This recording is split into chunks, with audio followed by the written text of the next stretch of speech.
I always pull a Joe Rogan and be like, live in 3, 2, 1. It's already live. Yay. Yeah. What's the crack? What's the crack, YouTubers? You're doing a special one. You need to mute me. Are you looping? No, Yeah. I've got the video up so I can look at it. Yeah, I've done that myself too many times as well. It's like, oh well, play the video in the background. We have a few lads waiting already. We've Poke Cactus, Squeak Boss as always, on patrol, and Orc stuff's here. Better be something you like about it, then yeah, whiz off. The usual. So what's the crack, folks? We're here to talk about Gaslands, our special Gaslands episode in October. Yeah, cameras are reversed, but yeah, they get you. We have Gaslands refueled. Way. So yeah, it's like I've heard of like this is the new book for anyone who doesn't know. So you had the original, Dim, didn't you? The original book. Yes, Alexander Warren's here. What's the crack? And Hans got, Gruber. it's not it's well thumbed, but I've got it here. Yeah. So you played the original one, and Yeah, I heard of Gaslands a while back, but I didn't buy the original one because I heard there was a different edition coming out. This one, the refueled. I heard a while back that the refueled one was coming out in September, so I held off and literally. I think this is very rare for someone who's getting into Gaslands. You're looking at the only car to survive my childhood, which is a Matchbox like Ford Dodge or something like that. and I have a guess that it's the one on the right. Yeah, it's the one on the right. Because I literally with this one, I painted over where the paint, where Sorry, the paint had chipped Red off. Hands comment. I literally painted it off. Hans is what's he? So about the same amount of orc content that GW would be given. Yeah, pretty much. Skarnir is pulling a GW when it comes to October this year. It's like, oh well, let's talk about Gaslands. Aha, but you know, don't judge so quickly. You'd be surprised how well Gaslands and 40k orcs integrate with each other. So yeah, I've done something really rare when it comes to Gaslands people. It seems I have my original toy car from my childhood, and I have only bought 5 cars for the game, Dim. 5, just 5 cars. My sweet summer child. You know, this in and of itself, the amount of self control. It's almost like I've learned me lessons from playing 40k. That's just some of them. I've got too many Boxes, far too many. boxes upon boxes of stuff. One of my friends, engineer Jeff, I think he went, Jesus Christ, he's like, oh, I'll just buy a few more. And if he's buying cases of the bleeding cars. Cases of cars. Gaslands Widows.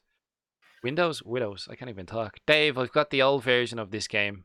Which game? Yeah. Oh, Gaslands. Yeah, but you can still. There's not a lot that's changed. No. So you're more of the real Meister, Dim. So Yeah. What do you think? Do you like the new rule book? I haven't played it yet. I've barely read it. Yeah. I haven't played it with the new edition yet, because we're playing Blood Bowl at the moment. So it'll swing back around and we'll be playing it then. But it's mostly just the same rule set with a few tweaks and more. So they've got a couple of narrative campaigns are in here now. They've got a narrative campaign built around the war rig for one thing.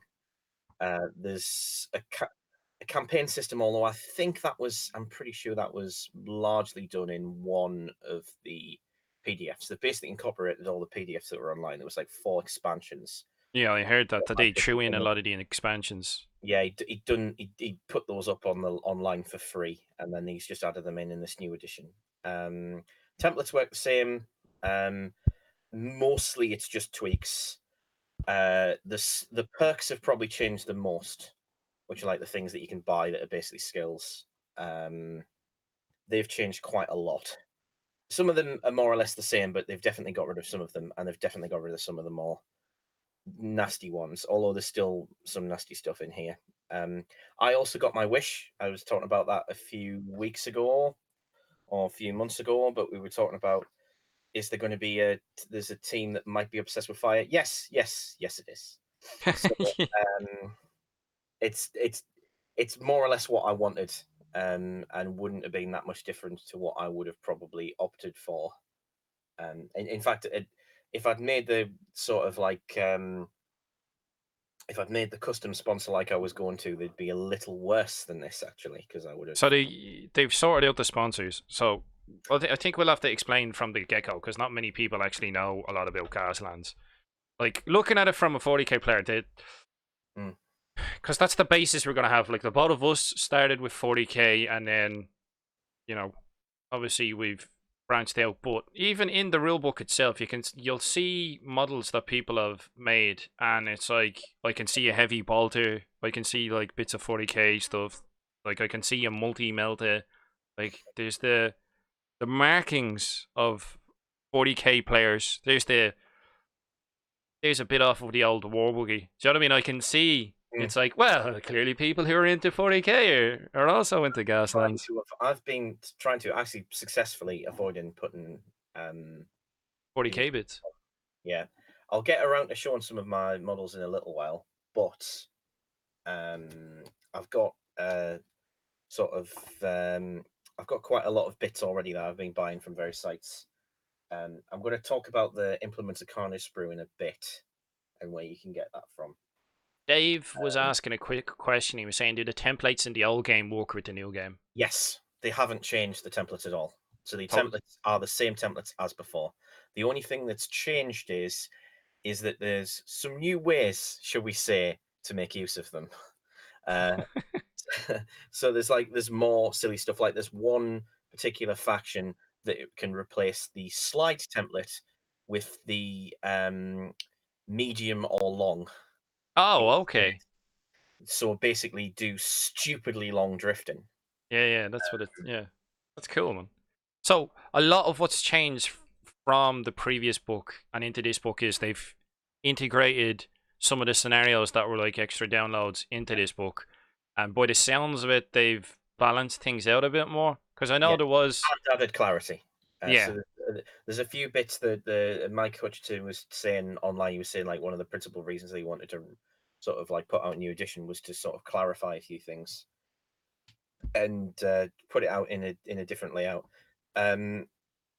It's less sort of all in one place like the previous book was, so it might be a little harder to find things when you're trying to be quick during a game. Yeah, but he's nailed down quite a lot of it, and I actually quite like that. I'm hoping like crew guns will be a little less nasty in this edition because there seem to have a couple of very minor changes. Yeah, there were some exploits in the last version of the game where people were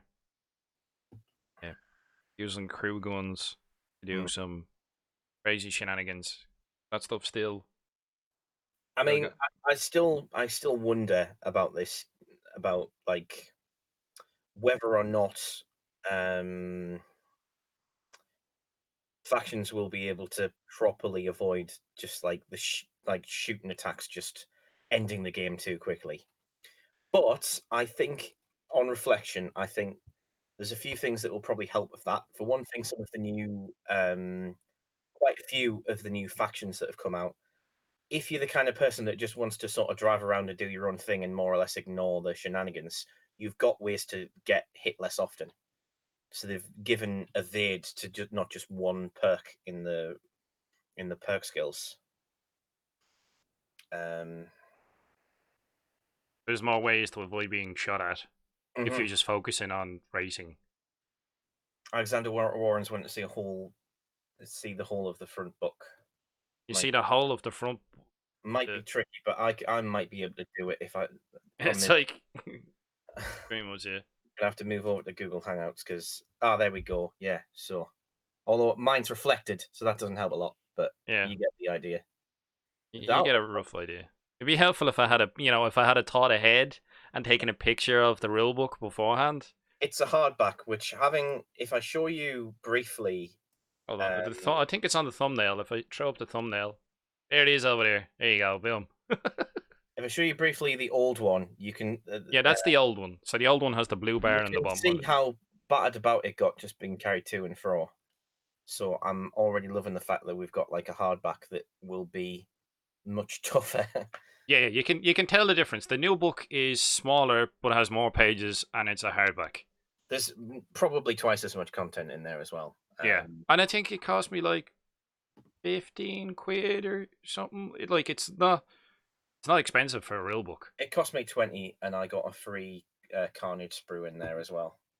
Yeah, you ordered for This, which has got like a bike, some new wheels, some gunners and drivers, a couple of the weapons, some of the fancy stuff, some of the basic stuff, and a few armor plates, and two, I believe, yeah, two two rams and a bull bar as well.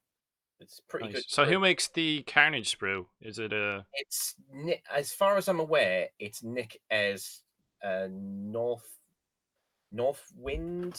Northwind Miniatures? Is it? Yeah.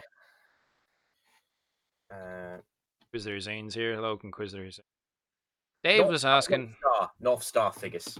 North Star NorthStarFigures.com. figures. So they do a sprue. So a lot of people seem to do like bits for Gaslands as well. There's so the guy Mike Hutchinson's. From what I gather, he does the rules. Yeah. And there's like the Gaslands website, but they don't make miniatures themselves because they pretty much expect you to buy these are Hot Wheels cars. I think Dave was asking, he's like, where you buy the cars for this? I looked around and they were expensive, new and second hand. Got Route 66, Devil's Hideaways. Game, not Hot Wheels or Matchbox. Dave, this game and the templates are specifically designed to work with Hot Wheels scale cars and Matchbox cars, which I can't remember. This is it like one of 46?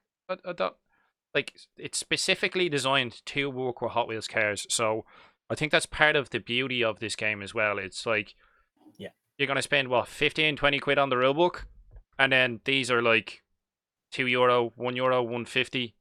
Like you could literally spend less than 30 quid. It'll probably cost you a bit of money if you're looking for something very, very specific and you don't look out and find it in a multi-pack or in a toy store.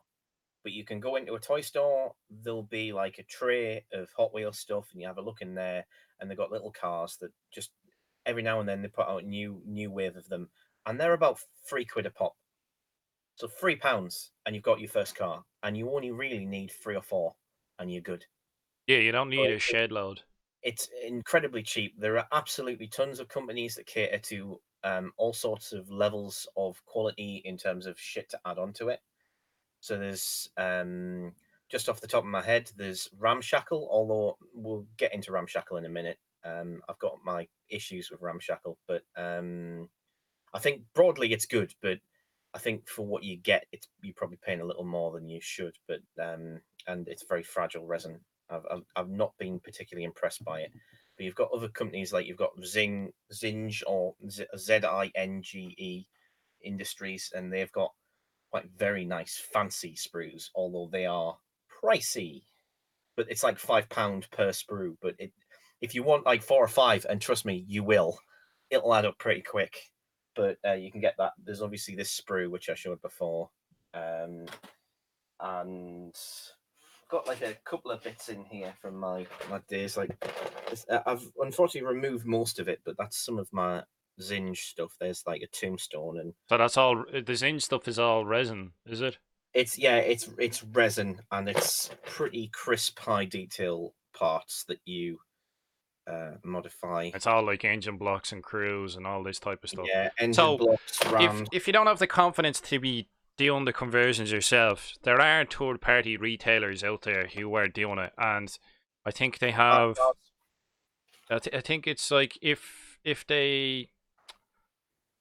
I think Mike Hutchinson, the guy who wrote the rulebook, he has a system set up where it's like if they contribute to the Patreon or whatever, they get he has some sort of system where they're friends of Gaslands. So you'll go onto Gaslands website, and those are the guys who are contributing to the game.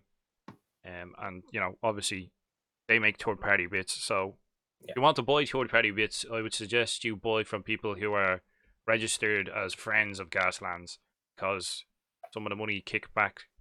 What I gather, I could be wrong, but there's something like that. Something I don't know the ins and outs of it.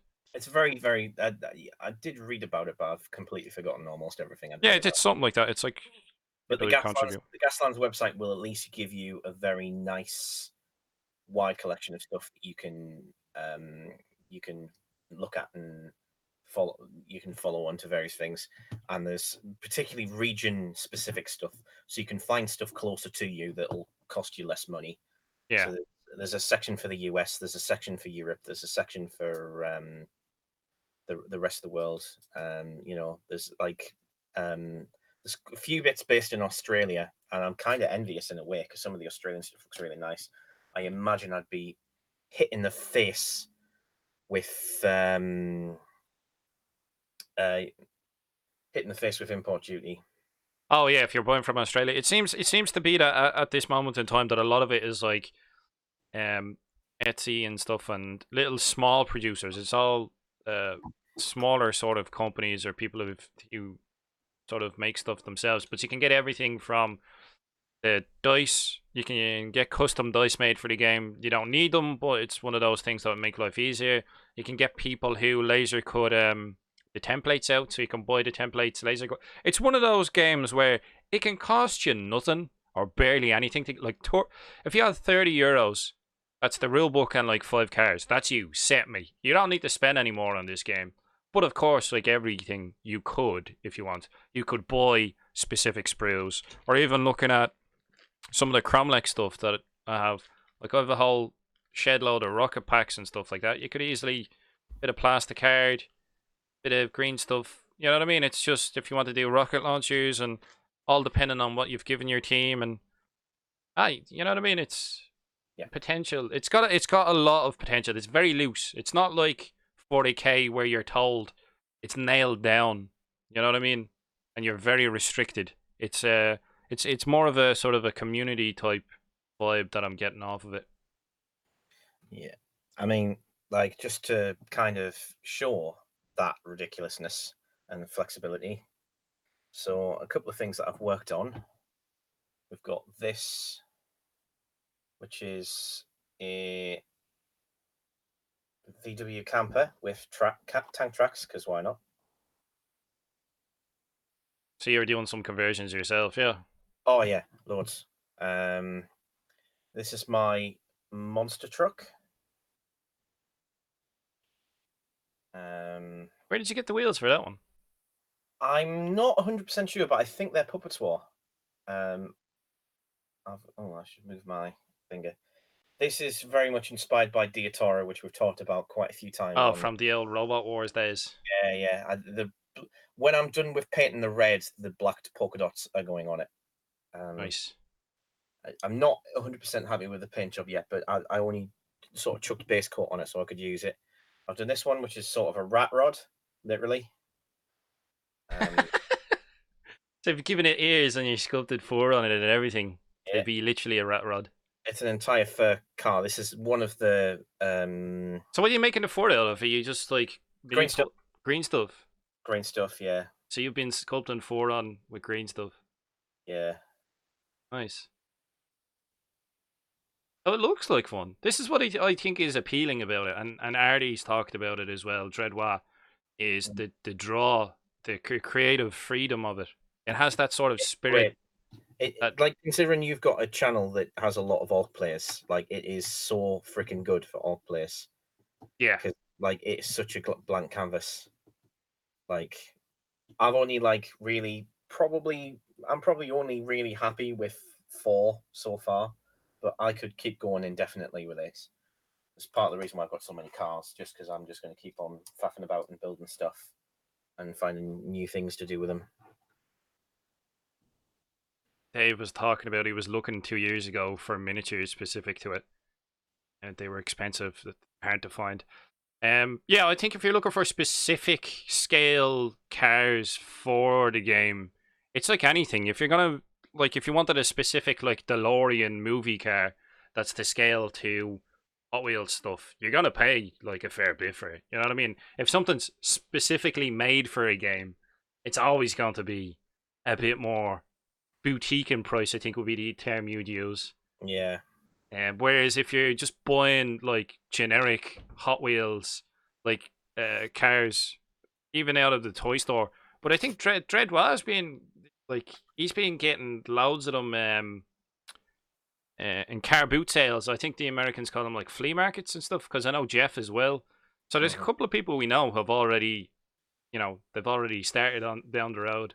I've had interest in it for a while, but like I said, I've held off just to get my hands on the real book, see what way the factions changed, because I know some of the factions have changed.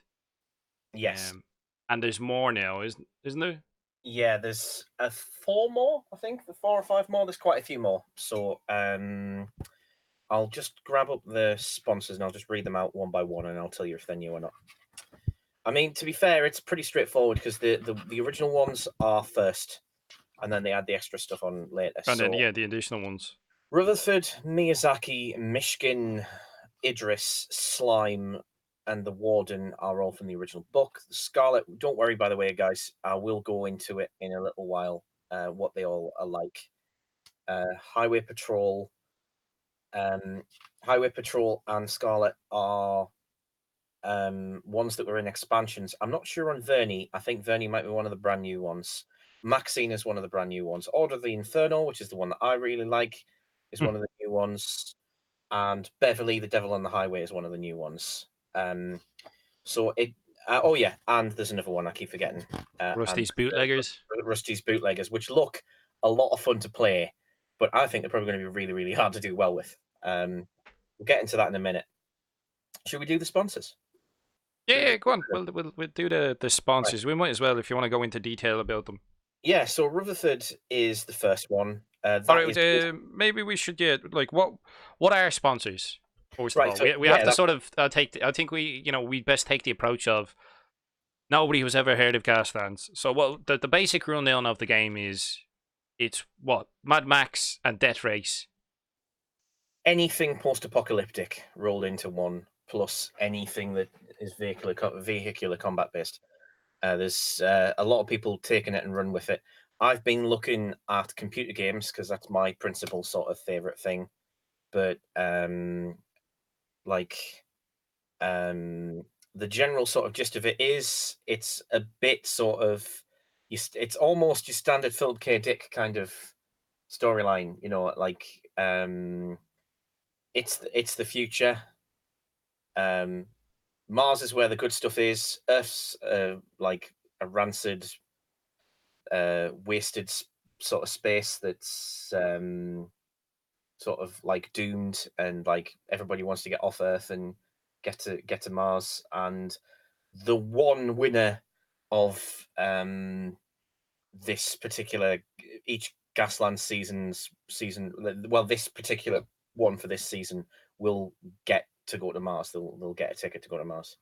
It's a bit a little bit like that in I remember in Gorka Morka specifically. You're trying to get a Tags, yeah, tags to get onto the Gorka Morka for when it does its thing. So it's a similar. it's a it's a tried and tested trope.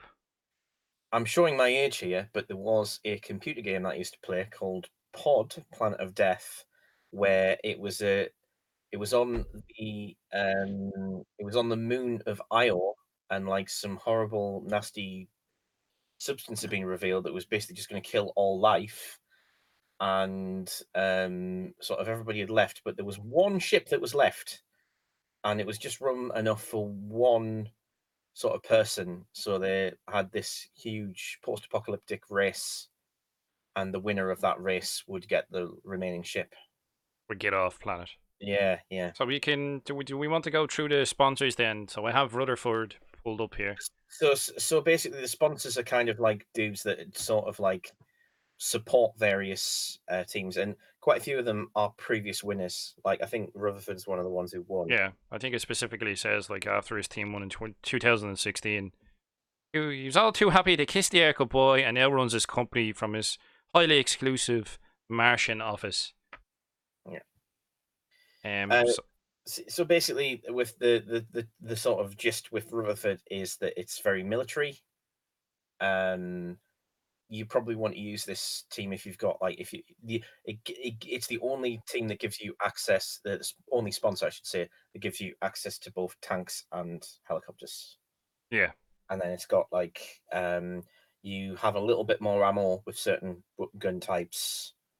You can't purchase lightweight vehicles. I find that hilarious. It's like they all have their specific like this is military heavy duty stuff. None of this lightweight vehicles at all type malark. I like this.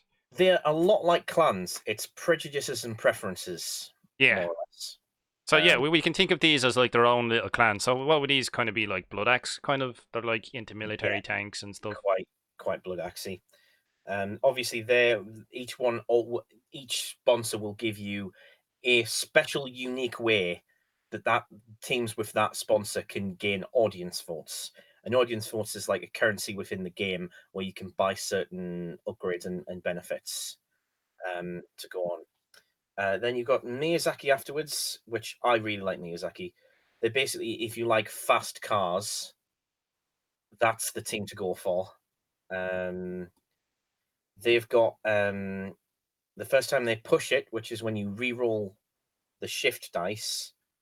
You can do it without gaining hazards, which is without gaining a hazard token for it, which is small but very, very useful.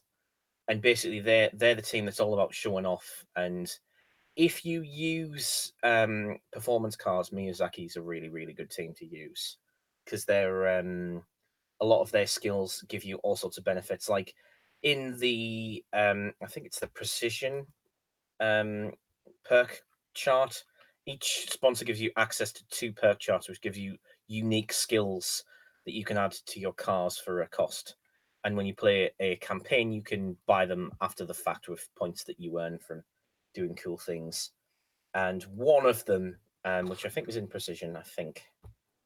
Oh yeah, but I think Very. your description where it's like they are like the clans where they're sort of they Oh, very power specialize slide. in one thing is really good. Power slide. If you use power slide, um, which is one of the daring skills, you can replace the slide template, which is something that you stick off the side or off the top of whichever template you're using. Off the top if it's straight, off the side, sort of halfway across, if it's a bend or a veer or a swerve. And with Miyazaki, with that particular skill, yeah, Miyazaki does equal Evil Sun's Yeah, Hansa. yeah, Well, kind of. actually, no, actually, no. Wait, no, it doesn't. Just wait. Oh, all right. I've just remembered. No, So are not these like Japanese sort of drifters type yeah, deals? Japanese drifters. But Yeah. you can replace that slide with any template. So think of like That Need for speed. Speed, Tokyo Drift, and that's these Yeah, guys pretty yeah, much. Yeah. basically. Then Huh. you've got Mishkin, which is like um basically, yeah, their audience vote thing is for using a unique weapon, and the weapon is called the skill's called All the Toys, which basically sums them up. They have unique access to special upgrades and special weapon types that only they can get. Um, and if they take electric weapons, they can increase their ammo if they are activating gear 4, 5, or 6, which means each turn you go through gear phases and you start at 1 and you work up. And if you're at that gear or higher, you can move in that gear phase. And if you don't, you're left behind, and then you keep going up the gear phases until you run out of cars to activate, and then you go back to 1 again and you start from scratch. So Never. these are sort of like they're really into their weird and wonderful weapons. So kind of Yeah. like a Badmion kind of vibe off of them. I know there's probably not like direct translations from this game into orcs, but just to give people a rough kind of Mm, idea. they've got elements of bad moons, but they're not quite bad moons. But I suppose you could use those as bad moons, probably. Yeah. Um, that them and Vernie fits quite well for bad moons. Yeah. Now Idris. So we were talking about Evil Sons before. Idris is referred to as the cult of speed. So yeah, Yeah, yeah, I'm loving it. It's like the card they show you is like, yeah, yeah, of course it's red. Of course yeah, it's yeah, it is because red ones go faster. We know this, right? It's a truism, right? So these guys can get nitro for a discount. They gain Audience votes if it gears phases 1, 2, and 3, they use a long straight, and that includes when using nitro. And they only go up to 3 hazard tokens instead of going up to 5 when they use nitro. They literally have a cult of speed rule. I love this. I'm laughing at Kiss My Asphalt. That's just hilarious. This team may not purchase gyrocopters. Yeah, Just the name of that rule. They can't have anything that flies. It's gotta run along the ground and it's gotta be quick. Nice. Yeah. So yeah, they're cult of speed. So these guys are these are like cult of speed dudes, really, if we were doing like an orky comparison. Yeah. So they'd either be cult of speed or evil sons.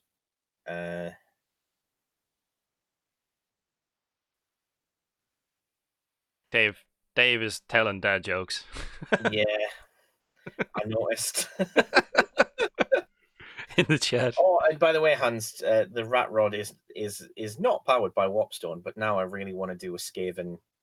A Skaven rat rod. Skaven rat rod would. No, I just want to do a Skaven team for Gaslands. That just sounds like a whole lot of fun. I'll have to do that. Yeah, like warp fire throwers and stuff. Make them look incredibly stupid. And that sounds great. Now we've got my favorite next, or one of my favorites. Oh, actually, no, screw it. They are one of my favorites. Yeah, your favorite. I use this team a lot, Slime. I mean, for one thing, they're described as kids from Australia, so you can already take a guess as to where the principal inspiration for this team is. Right. Now, they've got my favorite rule in all of Gaslands, which is pinball, which means if they are hitting the side, they can immediately move after if they also smash. This has been changed a little bit. This is one of the rules that's changed from the previous edition.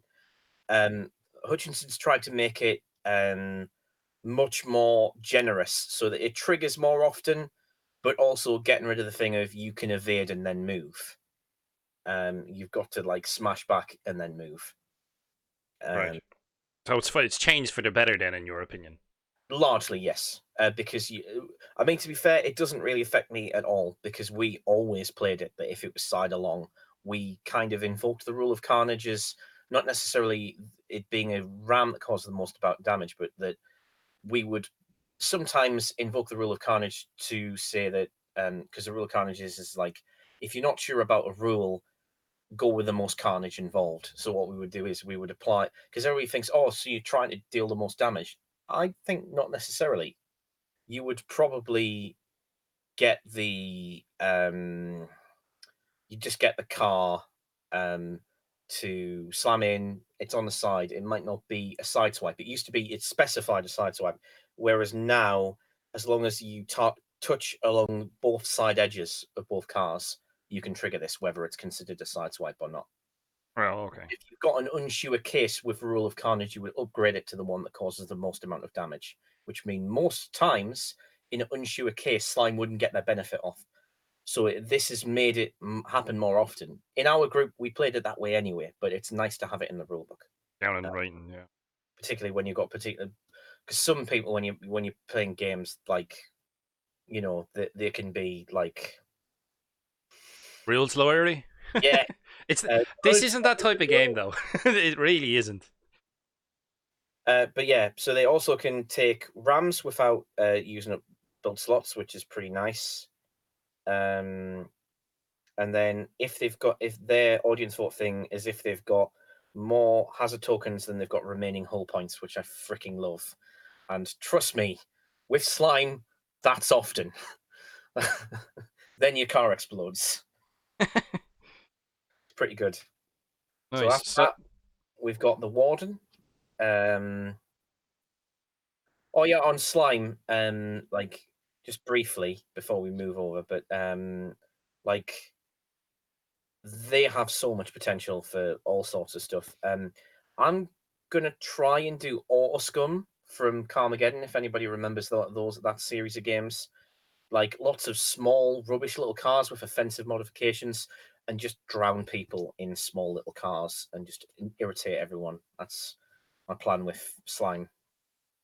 So we've got the Warden. Now the Warden team sponsor sort of specializes in like kind of spam of basic stuff, but this is another team that, much like Slime, where you're kind of not really fussed if a lot of your team dies, because that's more or less the point.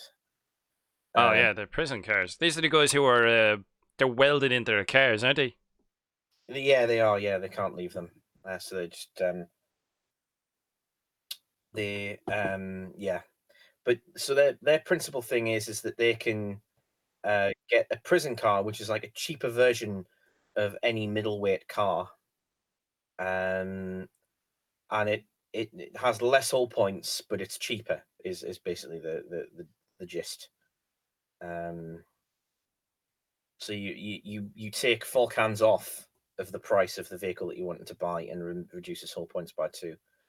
It's And cans, for those who don't know, the cans are pretty much cans, like points. yeah, cans or money. Is Green Tie 40K? Is there a car group in Gaslands that's just about ramming people? Yeah, Yes, most of them. yes, quite a lot. Most of them. I'd probably say Slime.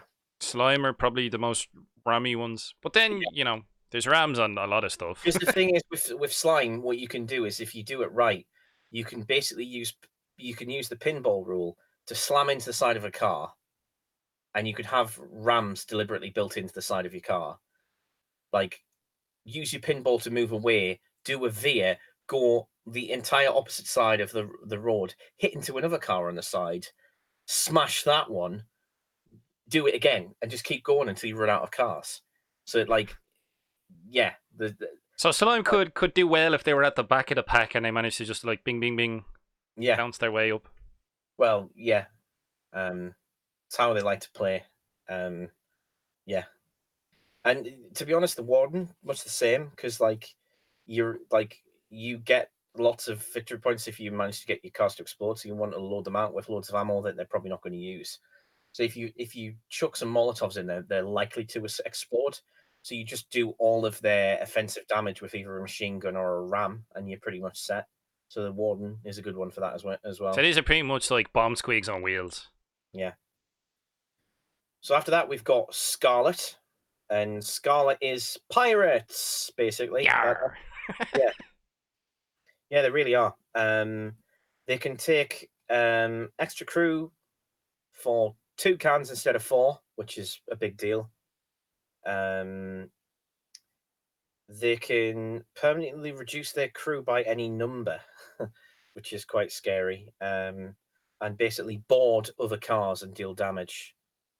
Oh yeah, well, like literally the picture they show you is an old skill bus with a boat on Yes, top. Slime can ram their own cars, and yes, it can be pinball, but you do have to opt to smash. You can't opt to evade.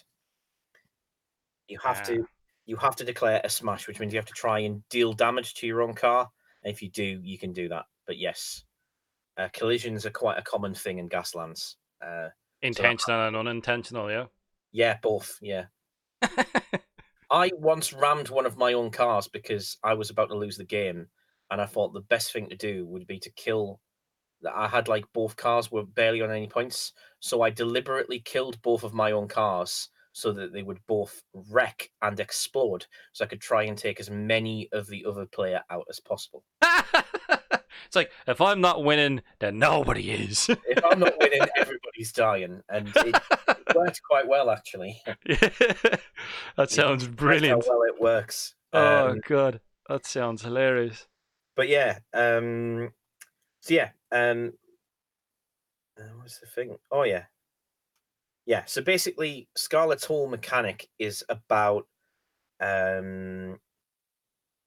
like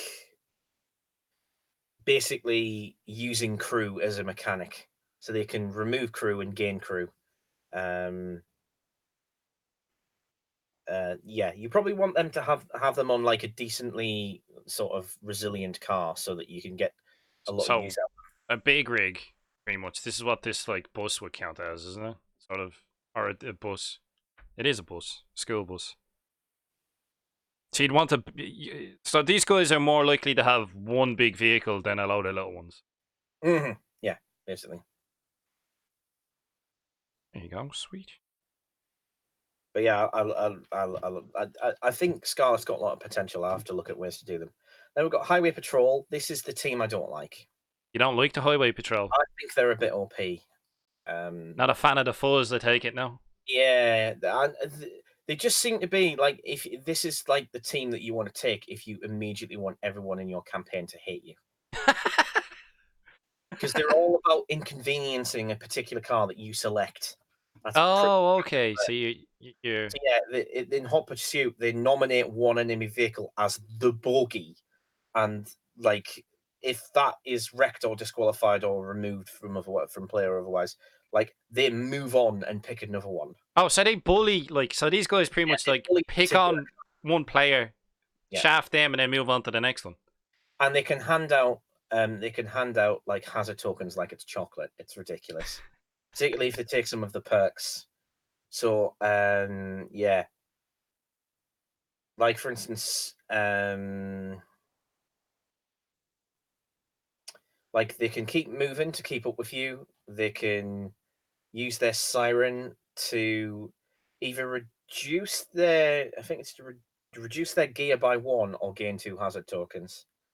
And they get audience votes for taking out the bogey. So they basically just pick on one car at once, make it so it really can't get away by making it wipe out, destroy it. You could have a really good teamed game if your mate has like highway patrol, and then like you do up a car like the Blues Brothers or something like that. So you could literally have like a cinematic sort of police chase or like Dusty and the Bandit or something like that. You know what I mean? Yeah. Is Bernie's next? Are these Bernie, are we moving on to the newer ones? Like is yeah. Highway So, Patrol? So, so Highway everything up to now was. Highway Patrol and Scarlet were the ones that were in the expansions. So these were the expansion ones, but then Vernie and such, these are like brand spanker new, are they? I think so. I'm not sure on Vernie. I could be mistaken, but as far as I understand, these remaining 5 are all new, as far as I'm aware. So Vernie are very obviously inspired by the Death Race films, the newer ones particularly. I mean, there's a bit in here that makes it almost clear as day, because he's talking about Vernie as a skilled engineer. He is a driver. As he is a driver, the newly freed Vernie now specializes in building unique Frankenstein's monsters of vehicles for anyone who can afford his high quality customs. I mean, it's literally name dropping Frankenstein there. I mean, that is the name of the character from the original Death Race film and the Oh my god! reboot with Jason Statham, but it's But particularly based on the Jason Statham films. But yeah, that's the one with Sly Stallone in it, isn't it? The original one. oh yeah, Yeah, Jesus Christ, it's brilliant. So Tim bad, it's Tommy good. Gun or whatever he's called, but it's Machine Gun Tommy or something, wasn't he? Machine Gun Tommy or something like that. It's Yeah, and he literally has like a pair of Tommy guns and then yeah, like bayonets sticking out the front of his car. It's cringe worthy and it's hilarious. great. It's a classic train wreck of a film. I love it. The literal hand grenade at the end. Yeah, oh my god, I forgot about that. Oh, oh. He tries to kill the president with his prosthetic hand. Try. Succeeds. Oh, sorry, he succeeds to killing the president with a hand grenade, which is literally like a prosthetic hand with a grenade built into it. Like, it's yeah, it's just crazy. I can't. I'm lost for words. That's how like hilarious it is. So what are Vernie up to? What's their shtick? Well, the interesting thing about them is that they're starting, like a lot of the sponsors have certain ties, not all of them, but certain ties to the existing sort of teams. The Gaslands game is very thin in terms of lore, but Vernie is the only convict who's ever managed to get Warden Cadela's freedom by winning. So now he's his own sponsor. Now, Vernie basically gives you a like extra ridiculously good armor. It's got the microplate armor, like which doesn't take up build slots, which means you can make tanks with this faction very easy. Like cars that are tanks rather than tanks that are tanks. So super heavy armored. And also, this is the team that vehicles. you want to use if you want to use a lot of drop stuff behind and irritate people, because you can drop Trunk of as many junk. weapons in a single activation as you like, which sounds quite scary actually. And you've got the Tombstone, which gives you +1 to evade rolls if they're shooting the back of you. So if you're up front, this team's really good. And each time you drop a weapon behind you and it's removed from play because a car's hit into it, you get an audience vote with them. So these guys seem to be like get ahead as soon as possible and just chuck loads of like Super Mario bananas out the back and away you go. Yeah, could be quite nasty. There's definitely factions that could make use of that quite a bit. But yeah. Then you've got Maxine next. This one I really like. It's a bit silly, but I just like them because it's fiddling with the movement templates, which is what I like to do with this game. But you've got Maxine, and they can resolve any number of spin results separately in its movement step, which means they can move more than 90 degrees during its movement step. They can just spin around ridiculously. And then they've got the maximum drift one, so they can combine slide results to get like a greater slide. So if you combine 2, you replace the slide template with the medium straight, and if you've got 3, you do the long straight, and that's just ridiculous. These ones get like audience votes if they resolve spins or slides near friendly members of their team, and then because they're basically, the whole idea is they're supposed to work in a formation. Because Maxine is kind of like an ex-ballet dancer, I think. Yeah, so it seems to be like ballet in like cars. Cars, yeah. Yeah, it's unique. I'll say that much. They're not really floating my boat, but I'm sure somebody likes them. You know what I mean? They've got the Order of the Inferno is next. Order of And the this Inferno. is This is the one you really like, isn't it? me getting my wish. So this is a spin-off from the Cult of Speed, because the originator of the Cult of Speed, Yandi Indris, won the Gaslands season, but like sort of crossed the final finish line in a ball of flame. So he's probably dead, right? Well, the Order of Inferno think that's how you basically achieve the Gaslands equivalent of Buddhahood, is by ending up in a fireball. So as a team, they get that. They've got the horror class, and the horror class is just really strange skills that are very strange, including like when you respawn, you immediately explode. It's like loads of crazy stuff like that. That does sound mad. Yeah, it's crazy stuff like that. So this the vehicles with this thing can basically only take like 1 point of damage from a flat fire attack. I'm guessing that's so you can get yourself on fire, because you kind of want to be, sort of. And then you've got Burning Man. If this vehicle is on fire, it gains +1 to all its evade dice, so it's harder to hit when it's on fire. Well, they're not wrong, I suppose, because smoke, but yeah. And then the Cult of Flame, you get an audience vote per friendly car on fire if more of everybody else is on fire. And that just sounds hilariously funny. So they literally just want to douse everything in flames. These are the Borny boys. Yeah, literally, yeah. They're a bit crazy.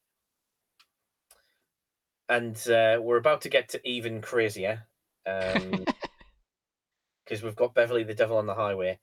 Now, this is weird. This might take some explaining, so you guys may have to follow this for a little while.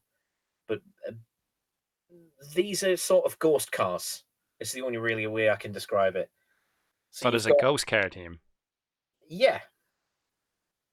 So you've got one car, right, in the team that doesn't have the Ghost Rider rule.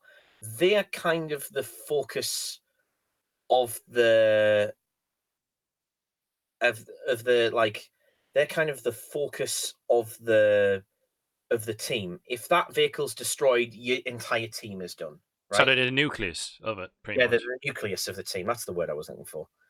Now the rest all get the Ghostlight rule, which means they can't be involved in collisions, they can't make shooting attacks, they can't be attacked with shooting weapons, and they never count towards victory conditions.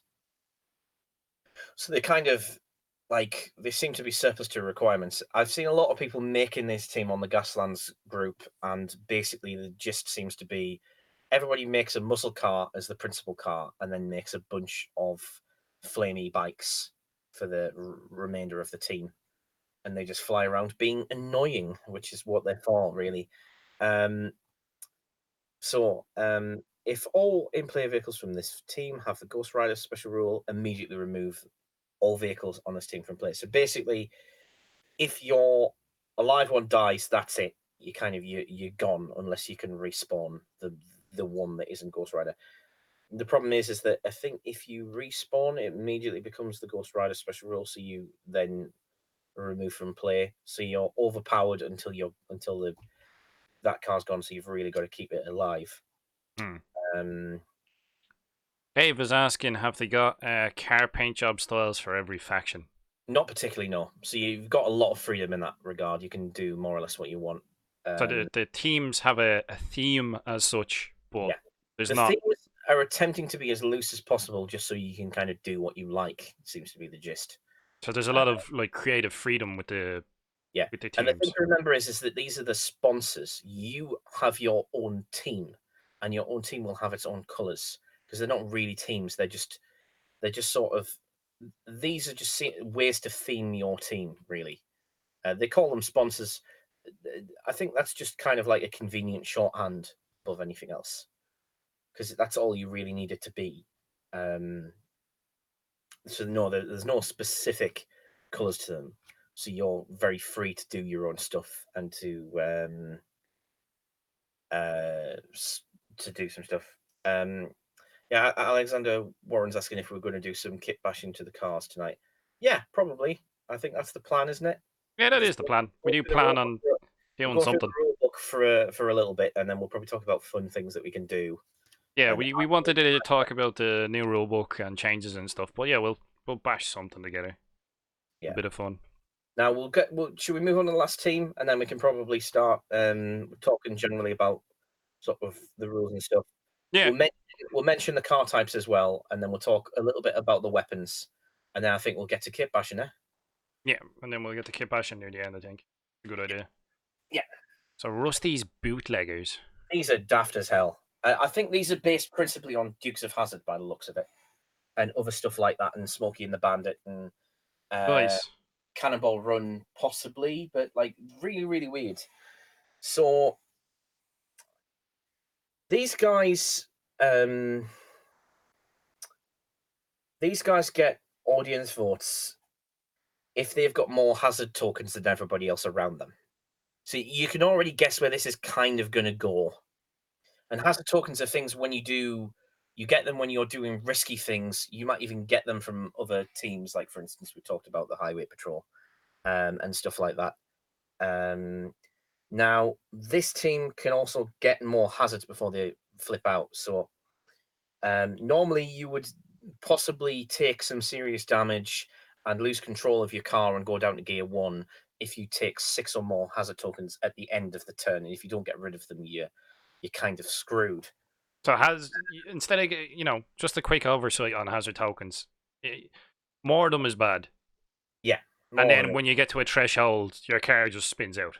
when you roll the shift dice and you rolled a number of shift dice, you can roll a number of shift dice up to your handling stat. And for each shift result that you get, which is like the good result that you want, you can reduce hazards that you already have.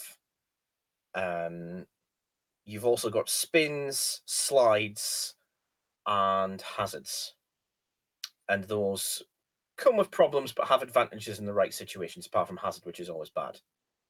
Right. You don't really, because that just gives you a hazard token and nothing else. Whereas the spin, like Spins and slides need to be cancelled out by shifts. If they don't, they happen. You get a hazard for doing them. Same, you can shift up or shift down, but you take a hazard for doing so. So it's like you get hazards very quickly. But if you get shifts that you don't spend on anything else, you can remove them immediately. You also can do a thing called push it, where you can re-roll any number of the dice. Some templates at certain gears will also give you free shifts. They'll only ever give you one, but you might have them as well. Right. The principal thing that you find when you roll them is that you're probably going to have like a couple of bad turns, and then if you're lucky, you'll get one good turn. You'll get rid of all the hazards that you have. You can also spend audience votes to get rid of hazards or give people hazards as well. And there's other ways to get hazard tokens, not just from the roll of the dice. But you can also, if you want, if you're at a comfortable gear, you could do like a medium straight or a long, a medium straight or a short straight with your car, and you'll get like a free shift with it at any gear that you would be able to do. And these are all, like, just for anyone who's only joined and they haven't got a clue what we're talking about, these are all templates that you use to move in the game. So for instance, you know, medium, long, and you literally get your car up. They're right at the back if you wanted to show them off. You get your car and you just go the template, and that's how you move. That's how you decide movement in this game. Just in case you're like, what in the hell are they talking about? Yeah. Yes, if you show the medium, Scott, like, so you've got the mediums there, and it can be used in gears 1, 2, 3, and 4, and it's got a free shift on each of the gears. So you could take that free shift. Now, when choosing to roll a gear dice, you could roll none of them if you wanted to, and just take that free shift and remove a hazard, and then move. Done. Because you're not doing anything else. You're not doing anything risky. You're just maintaining. You're just going in a straight. Yeah, you're not weird. You do need to watch what gear step you're at, because if your gear gets exceeded by the gear turn, you're not moving until it goes back to gear 1. Yeah, and if you spin out, you're automatically going down to gear 1, regardless of what happens, whether it's not bad or whether or not it's very bad. You're going down to gear 1 if your car's still around. So there's a lot of risk reward in this game. Getting back to the sponsors with the riskiest bootleggers, like, these guys can not spin out until they've got 8, which is probably as well, because they want to be on higher hazards. So if they didn't have that rule, it would be kind of hard for them. Well, they're kind of going to end up doing it because they can never use a straight template. Oh, all right. They can never use a straight template, and they can always choose to use a via, or always choose to use the via template at any gear, which is pretty crazy. That's the Dutch courage. I even like the names of some of the rules. Like, they are really good, and they often nod to where the obvious pop culture references are coming from, which I quite like.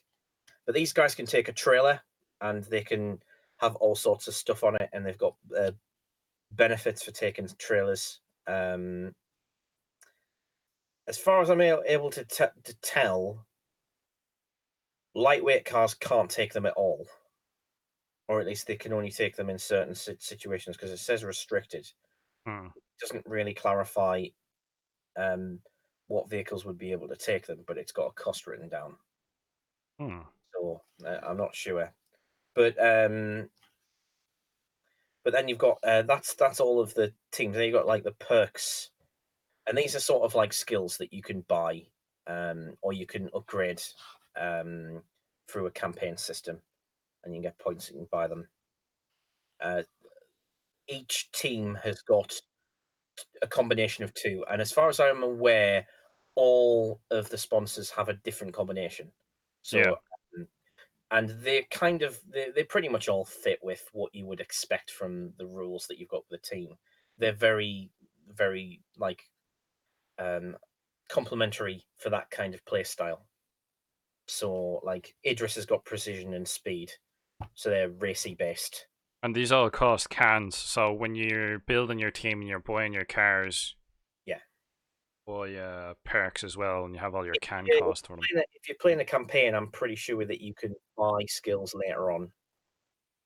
So you just save those points for later on. I've never done a campaign with this game yet. I've just played one-off games with my friends. I've done quite a few of the different. I've tried quite a few of the different events. We tried the zombie bash. We've tried races. Races I have an issue with. It's really, really hard to get people to ever complete it. It just seems like everybody dies before the race is ever completed. Well, you know, if you've ever played the likes of Destruction Derby, that's half the game. Yeah, It's just wrecking each other. like I've been working on like a sort of post-apocalyptic racing game of my own for quite a long time. Actually, I'm not going to say how long I've been working on it because I don't want to be embarrassed, but it's a long time. Some of you have been born since. Let's put it that way.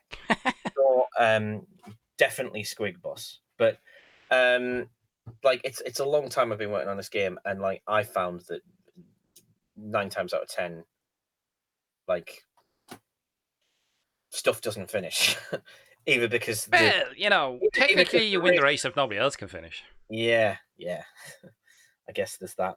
I think that, that's a valid mentality. We have Jan, Vigo, Newberg joining, Johnson. Says he loves Gaslands. What's the crack, bud? Yeah. So right, what we were going to talk about afterwards is weapons, wasn't it? Was I think so. So these are all, there's loads of, like, there's literally pages of them. we'd take far too much time if we went over the perks. Yeah, there's a lot. Go buy the book. Like I said, Yeah. it's not expensive. Yeah, Go through. it's great book. So, oh yeah, we're going to do the vehicles first, weren't we? We weren't going to do weapons. That's the point. Yeah, so there's like the WAAAAGH. Yeah. Oh yes. Shiny and chrome. Look at this one. That's amazing. Yeah. You know what I mean? War rigs are pretty brutal. Having come up against a friend who almost always brings a war rig, they are pretty tough to deal with. It's the Crack Mountain Yeti. It's I don't know. It's like it just seems like something that I think a lot of orc players would absolutely love. It seems like I think the war rig in Gaslands would be like what the Land Raider battle wagon was for orc armies back in third edition. It would be like, here's my collection of Gasland stuff, and then you're just drawn to the biggest, maddest looking war rig. Absolutely. I think it would definitely be a centerpiece for your Gaslands collection, and especially if something like this is absolutely mad. I love it. Yeah, it's a game that's designed for orc players. Yeah, indeed, Mountain. Yeah, we were talking about Gaslands. It's not a difficult game to understand. We have covered quite a bit of it, but we're just about to talk about the cars, and we're going to talk about the weapons, and then we're going to get to kit bashing and stuff. Yeah. Yeah, we're going to start. I can do some rockets and stuff. I've picked a car that I'm going to sort of fiddle with and try and add some of the bits from the Carnage sprue onto it. I might pick another car as well. But yeah, so the basic, they've separated it out. So you've now got like advanced, you've got basic weapons, then you've got advanced basic cars and weapons, and then you've got advanced cars and weapons. So I like the fact they've broken it up a little bit, so if you just want to get started and you don't want to have anything too fancy, you can go straight through. Are you looking at the articulated movement and stuff like that? Yeah, moving the wall rig is interesting to say the least. Yeah, it looks it all right. If you build a wall rig of your own, you will need to make sure that the cab and the load at the back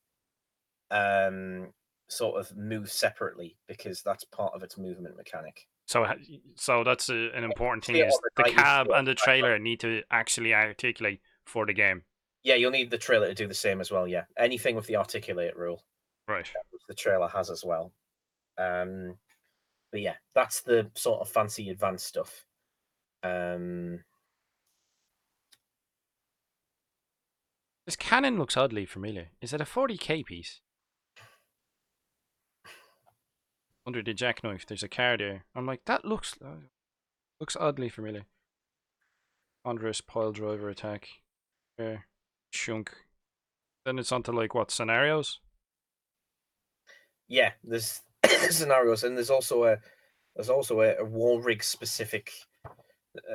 narrative campaign where you've got one side has a war rig and then everybody else Just trying to take him down. yeah, and they're trying to deal with the war rig, and yeah, it sounds freaking great. Clarkson's giving out. He's not bald. Hashtag right. I have enough hair to make up for both Scar and Steve-O, so I think Orcsux made a good point there. Is like you could magnetize the tow hitch, I suppose. yeah, totally. If you wanted to, like if it's a toy truck, you're going to it'll probably have a hitch anyway. So you know. Yeah. Yeah, if you just leave that as it is, it should generally be fine if you're using a toy because it's already probably holding itself together as well as you would need it to. It's not too bad. And this game is pretty easy, providing you're not on like a ridiculously textured board. It's pretty easy to move things around. Oh, a question. Like I've noticed some people don't like super glue on the wheels so they no longer move, and then other people do. What's your thoughts on that? Like for Gaslands, do you still like having your rolling stock being able to roll, or do you think for practicalities you're better off gluing it so that when you move it, it stays where it is, since positioning is kind of important in the game?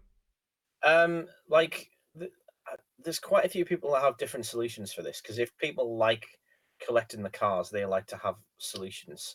The one that I quite like, if you wanted to keep it, say you're borrowing them from a young collector, shall we say, you don't have anything else to play.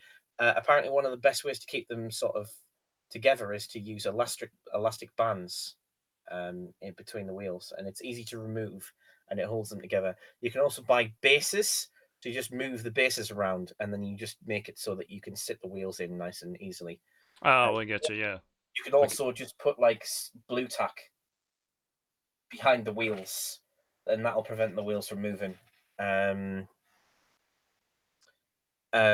you make up your own car gang? Yeah, sure. Like, I mean, it's not particularly covered, but I'm sure you would be able to. Yeah. I'm planning since what's it called came out. Who did the Orc crew? I can't remember who it was now. Is it Ramshackle Games? Did look like Ramshackle, yeah. I think yeah, because Dreadwell was cracking on about it. Yeah. We'll throw a link in the description or Yeah, something along that lines. I was going to say because Dredd was talking about it, and he mentioned he showed them, and I was just like, and I thought, oh, someone should really do clan rules, like proper clan rules, clan sponsors. Yeah, that'd be cool, man. And I went, oh damn. Rules is my thing. I probably should, so I'm going to have a crack at it anyway. Well, I think that answers. Alex was asking, Dim, can you make up your own car gang? I'm going to. I'm making 8. So yeah, I don't see why not, Alex. Yeah, absolutely. It seems like that type of game. It's really sort of free flowing, and it's obviously inspired by old school specialist games. So if it's inspired by old school specialist games, like homebrew is part of it because that's more or less what it's from. And you could probably even if you were particularly happy with what you produced, you could even send it through to Mike. I think pretty sure he's got an email on that website of his, and you could probably send him it, and if he likes it, he may incorporate it. You never know. Yeah, I think that's how some of the bits that have been integrated now started off. They were fan stuff that got put into the rulebook. So he seems like he's happy with stuff that if it's really good to be integrated into the game. In my humble opinion, this game works particularly best when you're pretty sort of like informal when you're playing it, and sort of the key to enjoying it. I mean, when you've got a game where the principal rule to observe is to make sure that the most of carnage affects everybody, you know, you've got a game that's kind of like Clarkson's giving out because he has to go. yeah, see you later, Clarkson. Cheers for dropping in, Clarkson. Yeah, I think it was Clarkson was sending me a message about that. This doesn't look like your codex. It's like, how dare you? it travels frickin' fast. It's ridiculous. Oh, yeah, that Ghost Rider car, you could have it so that it's like you could do it so there's a lot of little grot tanks around it. It could be like a run Oh, turd wagon or something. That'd be cool. You know, it's a I great mean, concept, but we all know me. I'd never get around to actually building it. You know. God, but yeah. So anyway, what we say? Yes. So, we'll do the basic vehicle types now. Yeah. Are they Basic they vehicle after start. ways to play or Page 66. 66? You're way ahead, I think. Basic vehicle types. Here we go. Yeah, there we are. So, there's 6, and it covers a lot of stuff. So you've got the buggy, the car, performance car, truck, heavy truck, and bus. And the idea is, it's mentioned even in the description that the whole point around it is to be kind of flexible and give you as much to work with as possible. There are other cars as well, but this is the main ones. These are all pretty solid. A lot of my friends make use of the trucks and heavy trucks quite a lot. Not seen very many buses in our campaigns yet, but I'm sure they'll turn up sooner or later. Is it? Did you reckon it's because it's a bit harder to get your hands on a like Hot Wheels scale bus? Yeah, I've got a Hot Wheels scale bus, but it's rubbish. It's far too small, but it sort of does. Quite a few of my vehicles are a bit on the small side, so I tend to use the truck and heavy truck more than I use the bus. But I mean, it's totally doable. And once you get an idea for the scale, which is like 164, 175, you can look at model kits as well. Now, in terms of these, if you just take a quick look at the numbers, you can kind of more or less see where everything is. So like the small things have better handling, and they've got less hull points, and they've got more gears, and they've got a lot less crew. So you've got the buggy. It's got decent handling. I think that's actually been downgraded a little bit. I can't remember. I could have sworn it had handling 5. Max gear 6, 2 crew, 2 build slots, and the roll cage, which means if you flip out, you don't have to take damage if you don't want to, Yeah. which is particularly good. I really like buggies. I almost always have one buggy in my team. My rat rod I normally run as a buggy. Performance cars are quite fun, but in my opinion, if you go in performance cars, you probably want to build around it. So you either want to have the one performance car and risk that all your eggs in one basket, particularly if you're doing a race, and then mix up everything else, or you go all performance cars and go big or go home. But the slip away rule is very, very useful because it's basically like it's kind of a bit like pinball where you get an extra move, but this is if you choose to evade from a T-bone or smash, and you can immediately move.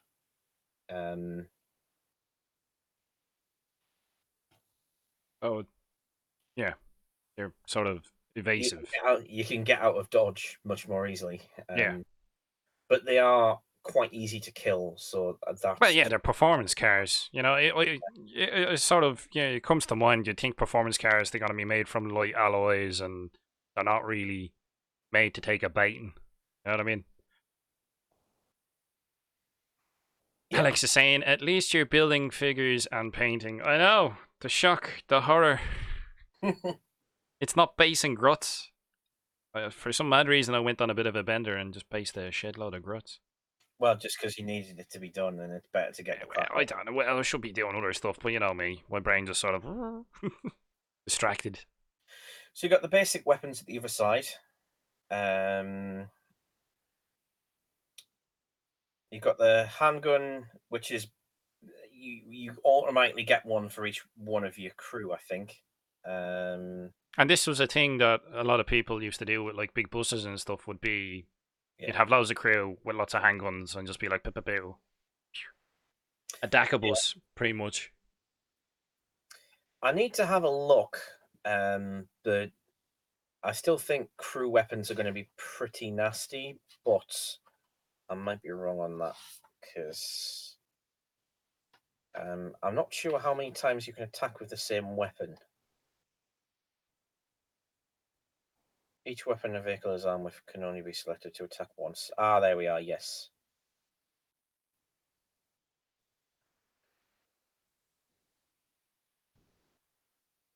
Machine Ah, guns, right, yeah. heavy machine guns, miniguns. They got a nice picture of a car, big gun on it. That Yeah. looks oddly familiar. That's probably a Dodge Charger, I would imagine. I don't mean the car, I think the gun looks oddly familiar. Hmm. It reminds me of Gene Stealer cultists, I think, or I'm not too sure. I'm not sure. I think that's probably more likely to come from a model kit by the look of it, I don't or know. a custom build. Maybe I got 40k fever. I'm just seeing 40k stuff everywhere, even though it's not. Yeah. Is that a 40k bit? If we flip over, we've got more cars. So we've got the remaining ones. Now the top one is Oh, one these of are the advanced rules, are they? yeah, but really they're just like, so you've got all of the cars that have more rules, and then you've got the more sort of fancy weapons. So it's just the fancy stuff, really. It's separated out. I think the idea is because I think these are less balanced than the ones across the other page. I think, but yeah. So you've got the drag So did you race. play with these vehicles once you've got a few games under your belt, and you'd probably start with the other ones? Yeah, you Yeah, should all right. start with the basic, really. The recommendation is that you all take standard cars for your first games, take 2 each, and give them 2 machine guns, and then just try the mechanics out. I think that works quite well. That's more or less what we did, and it worked pretty well. Although in our second game, we took just about anything, and we're still getting stuff wrong. I'm still realizing every day that I've played a rule wrong. We've been using the shift dice wrong for the entirety of the time we've been playing, and I only just realized when I read the new rulebook and realized, oh crap, Yeah. you can't get rid of hazards that you've accrued this time from the results on your dice. You can't get rid of those hazards. Then you have to get rid of them next time. And I've been playing that wrong for a long time. But yeah, so we've got the new cars. One of my friends uses the top one quite a lot, the drag racer. So it's got a jet engine, which basically means it's got infinite nitro, and it has to use it. Oh, that's brilliant. And it guarantees explodes. So when it dies, it definitely explodes. It goes out in a ball of flame. Yeah, that's definitely like Speed Freak Central right there. Well, my friend who plays them is a Evil Sons player, and There you go. The glove fits. yeah, and he makes up a team of 4 to 5 of these, and throws a buggy in for a laugh. Sure, why not? And generally doesn't do much other than explode and inconvenience everyone else. But he gets a lot of audience votes because he goes Idris. So every time one of those things moves, audience vote. Ah, I see. Because they do a long straight as part of the Nitro. So he just gets tons of audience votes and then just does silly things. Nice. After that, you've got the bike and the bike with sidecar. I think bikes are broken as hell. Why do you say that? They just like, they're very small. They're kind of hard to hit. They can go very, very fast. They've got very good handling, and the only weakness they've got is they've got bugger all health. But they can very, very easily, if you're playing right, they can get out of the way quick enough that almost nothing's going to catch them. And because they've got pivot, which means they can deliberately sort of they can change their facing before they move. They can spend most of their time doing medium straights and then into long straights with little penalty because they don't have to do any of the turning because they just turn inherently at the start of their turn. They can go very fast, very quick. So they can line themselves up to get a lot of straights in and just. They are killed by a swift breeze, though. Yeah, so you have to watch out for that. Ice cream truck. Ice cream truck. Infuriating jingle is one of the funniest rules in the game. So normally, when you choose to smash another car, you gain hazard tokens if at least one player decides to smash when you collide. You can both choose to evade, and if you do, you only take one hazard token each. If you smash into this, you take no hazard tokens because you just because infuriating jingle. So it's got a rule that's to its own disadvantage, but I think that's because it's got quite a lot of hull points, but doesn't cost an awful lot of points. It only costs 8 points, which is quite cheap for something as tough as a ice cream truck. One of my friends thinks it's quite good for if you want to just load it full of drop stuff. It's a good one to take because you can just take loads of stuff. Just chuck loads of stuff out the back. Yeah, yeah. Then we've got the gyrocopter, one of the fly things. I've not used any of the flyers, so I don't know how they work. Same with the helicopter. Right. But they, generally speaking, can't actually win races or anything, so they just fly around being an irritation.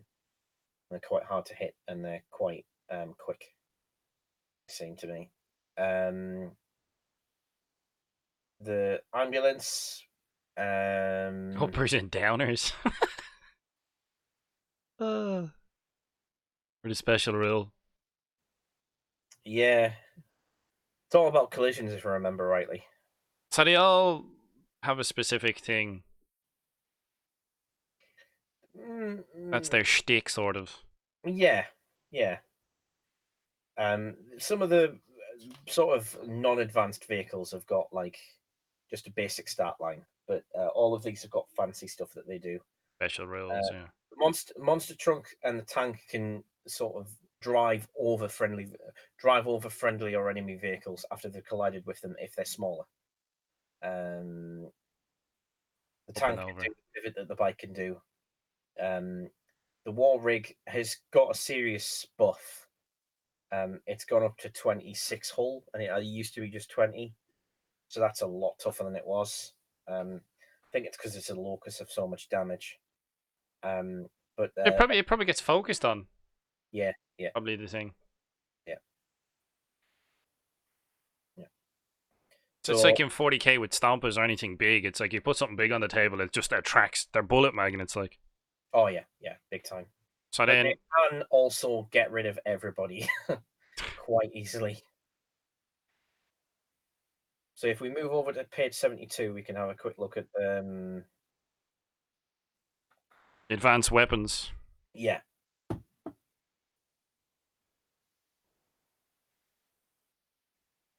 There we go.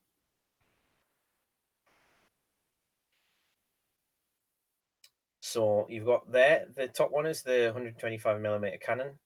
You fire that when it's not a tank, you take 2 hazards.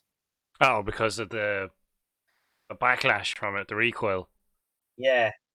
The thing that worries me about this, right, is that it doesn't seem to say, like, what vehicles you can't stick it on.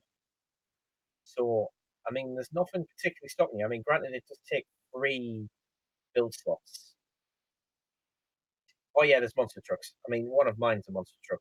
I mean, you just missed it. I'll just show it again briefly. Very monster truck, but it's a monster truck. Why not? But I love the monster truck. It's good luck. But, It's a monster bug. oh yeah, I've got a lot of VW car.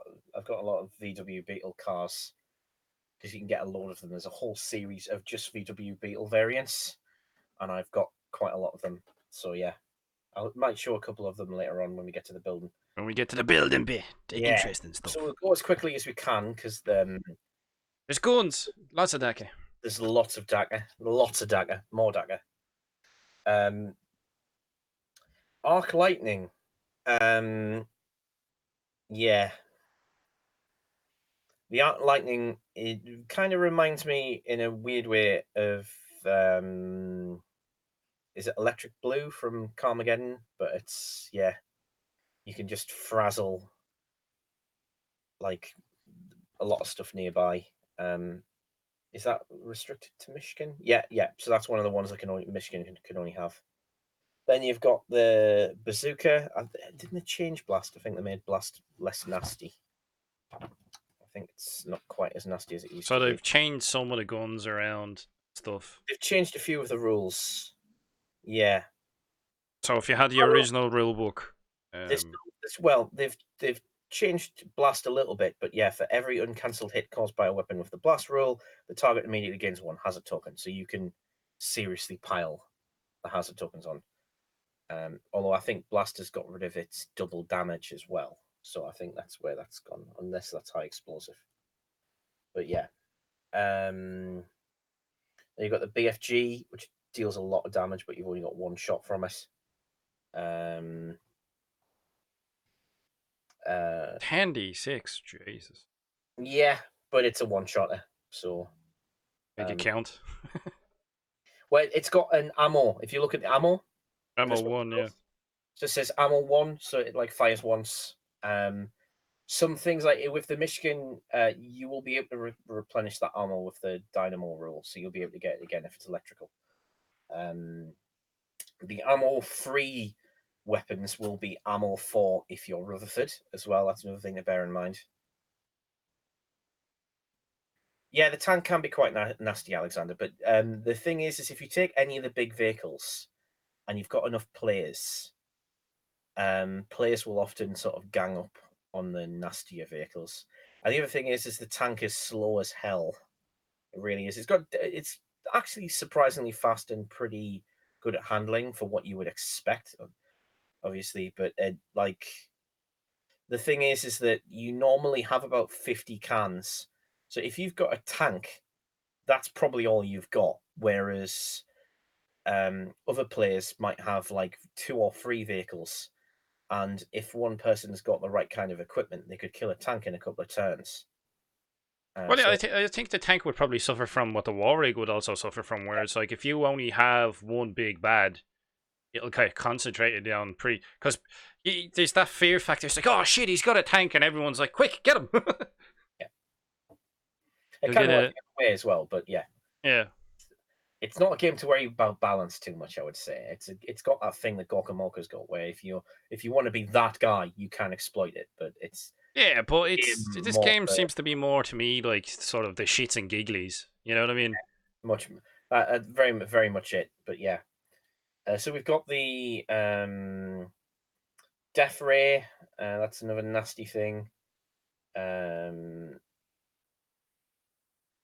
I think that hits everything in a straight line, if I remember rightly. Sounds like something Death Ray would do, alright. Weapons cause 5 or more uncancelled hits on the target during a single attack instead of causing damage. The target car is immediately removed from play. Ouch. Not entirely sure how that works, seeing as it's only got 3d6. But yeah, if you roll a 6, it's you cause 2 hits. So I suppose that would be how you would do it. You need to get very lucky with that, but it's quite cheap, so I suppose you've got that. Flamethrower. Yeah, the flamethrower's a good laugh and obviously causes fire. Well, like I'm looking at this and it's like flamethrower, harpoon. You know what I mean? You've got a Harpoon. lot of the like if you had like Gorka Morka vehicles, you could play this game. Yeah, because there's a lot of the same type, like rockets. you can also find online and buy templates that are designed specifically for 28mm use. So you can play this game at 28mm scale. So you could, in theory, get this book and then just buy the 28mm scale templates and just use your 40k vehicles. Yes. If you and your mates all agree, like. Freaking lootly, yes. Yeah, so that could be done. I really do want to do Gaslands at 28mm at some point. You'd need a bigger board to play it on. You probably need like a 6x4. Like, what size do you normally play this on? They recommend a 3x3, which is about right. So anything bigger can mean that if you start on opposite sides of the board, for instance, it can mean waiting a long time before you get any action. Oh, all right, yeah. But yeah, we generally play on 3x3 mats or stuff like that, and normally get quite a lot of time in for it, and works quite well. But you can go bigger if you want to. But the recommended is 3x3 for regular Gaslands play. So yeah, there's all sorts of crazy weapons on there. The ones that I think I knew, the one that I definitely know is you, is the wall of amplifiers.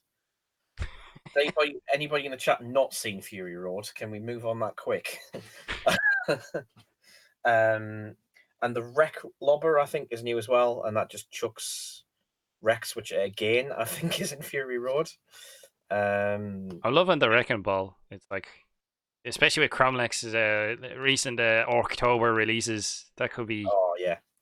hilarious. We'll probably have to take a quick tangent to just talk about that. Talk about Cromlech stuff. Yeah. Their October releases are crazy, man. Should we do that now? Because I think we might as well, since we've. I think I'm gonna bring up the page. Don't I think. Don't want to bore everyone with a rule book. We've covered quite a lot of it. We have covered quite a lot of it. So yeah, some orky stuff as well while we're at it. So I've switched over to some general Gaslands for in a bit, and we're obviously going to do some kit bashing now. But like, let's talk Cromlech for a bit. Yeah, man. Holy man, that rock band. Yeah, that rock band is rock band. I mean, in a way, we've been picked to the post because Dread did come up with the best name description that you could have for this release. When you've got a blatantly Freddie Mercury grot to call your video, "I Want It All," is just it's good video choice there, Dread. Well done. Pretty much. Yeah, there's like they got so much. They've released so much for October. There's like this flying blimp thing. Is that MDF? I think that's an MDF kit. Yeah, that looks fairly sizable. That looks interesting. Their Panzer tank. They're pretty much Liquid Tiger. That looks sweet. They've got bomb squigs. There's the Wrecking Ball grot. Thought that was hilarious. Sort of a Miley Cyrus plug. But yeah, the band, the Freddie Mercury grot, and there's a stage. What are Guns and Fungus? There's a stage scenery as well. Like, the amount of effort they're putting into it is mad. It's unreal. It really is. Like, I like all of it. And bearing in mind, I'm not that fussed about 40k anymore, but I like all of it. Oh, this is it. Like, it's I definitely want that. I'm definitely getting that band. I mean, I'm so impressed with that drummer. I mean, like, I've wanted to do stuff with the Orc rock band for ages, but like, I just didn't know how well to do it with the. But yeah, you've got like a couple of front gits there, and you've got like 2 guitars, and you've got like a. I like how it's like it's a band. You can see there's like 2 guitarists, there's like the Orc singer and the drummer, and they've added in like the little Freddie Mercury sort of grot. I just think that's a hilarious touch. The thing I'm sort of wondering about is it does look like that. I mean, I know that Cromlech will probably be trying to get this to fit in with the current designers' ideals that Games Workshop now has, but that does look like that that very slash-based Orc guitarist is on a 32mm by the looks of it. I didn't even notice that. And you could tell that from the fact that his legs are doing the splits. Like most of GW sculpts ever. So yeah, fucking 42s. Well, I hate 32mm bases. I really do, and I must be the only human being alive. But I just like. I'm not a fan of them for the Orc boys myself, but I said that once they changed some of them over, that tournaments would want to adopt it as a whole, and that the player base would slowly turn to it. It's always fun when you're vindicated by time, isn't it? It's always a good. It's not really, not when it's a really shitty point. You're like, this is gonna happen, and people are like, nah, that won't happen, and it's like, yep, that happened. But even the stage, man, like, yeah, I love that they've made a band and they've also made a terrain piece that's a stage for them, like, you know what I mean? Although we do now need, now that we've got like a stage and a band, we now need a stage that will fit on a battle wagon. Ah, tour bus. A tour bus. Yeah. Some ideas or conversion ideas yourself. But yeah, like Guns and Fungus, and I think they even have like a a CD that they've done with a band. So they've gone like the whole hog. Like fair play to Cromlech. They've put the effort in. Almost like they're going to the level of effort that a certain other company probably should have done. But Well, you know, we won't go into that. We've been fucking.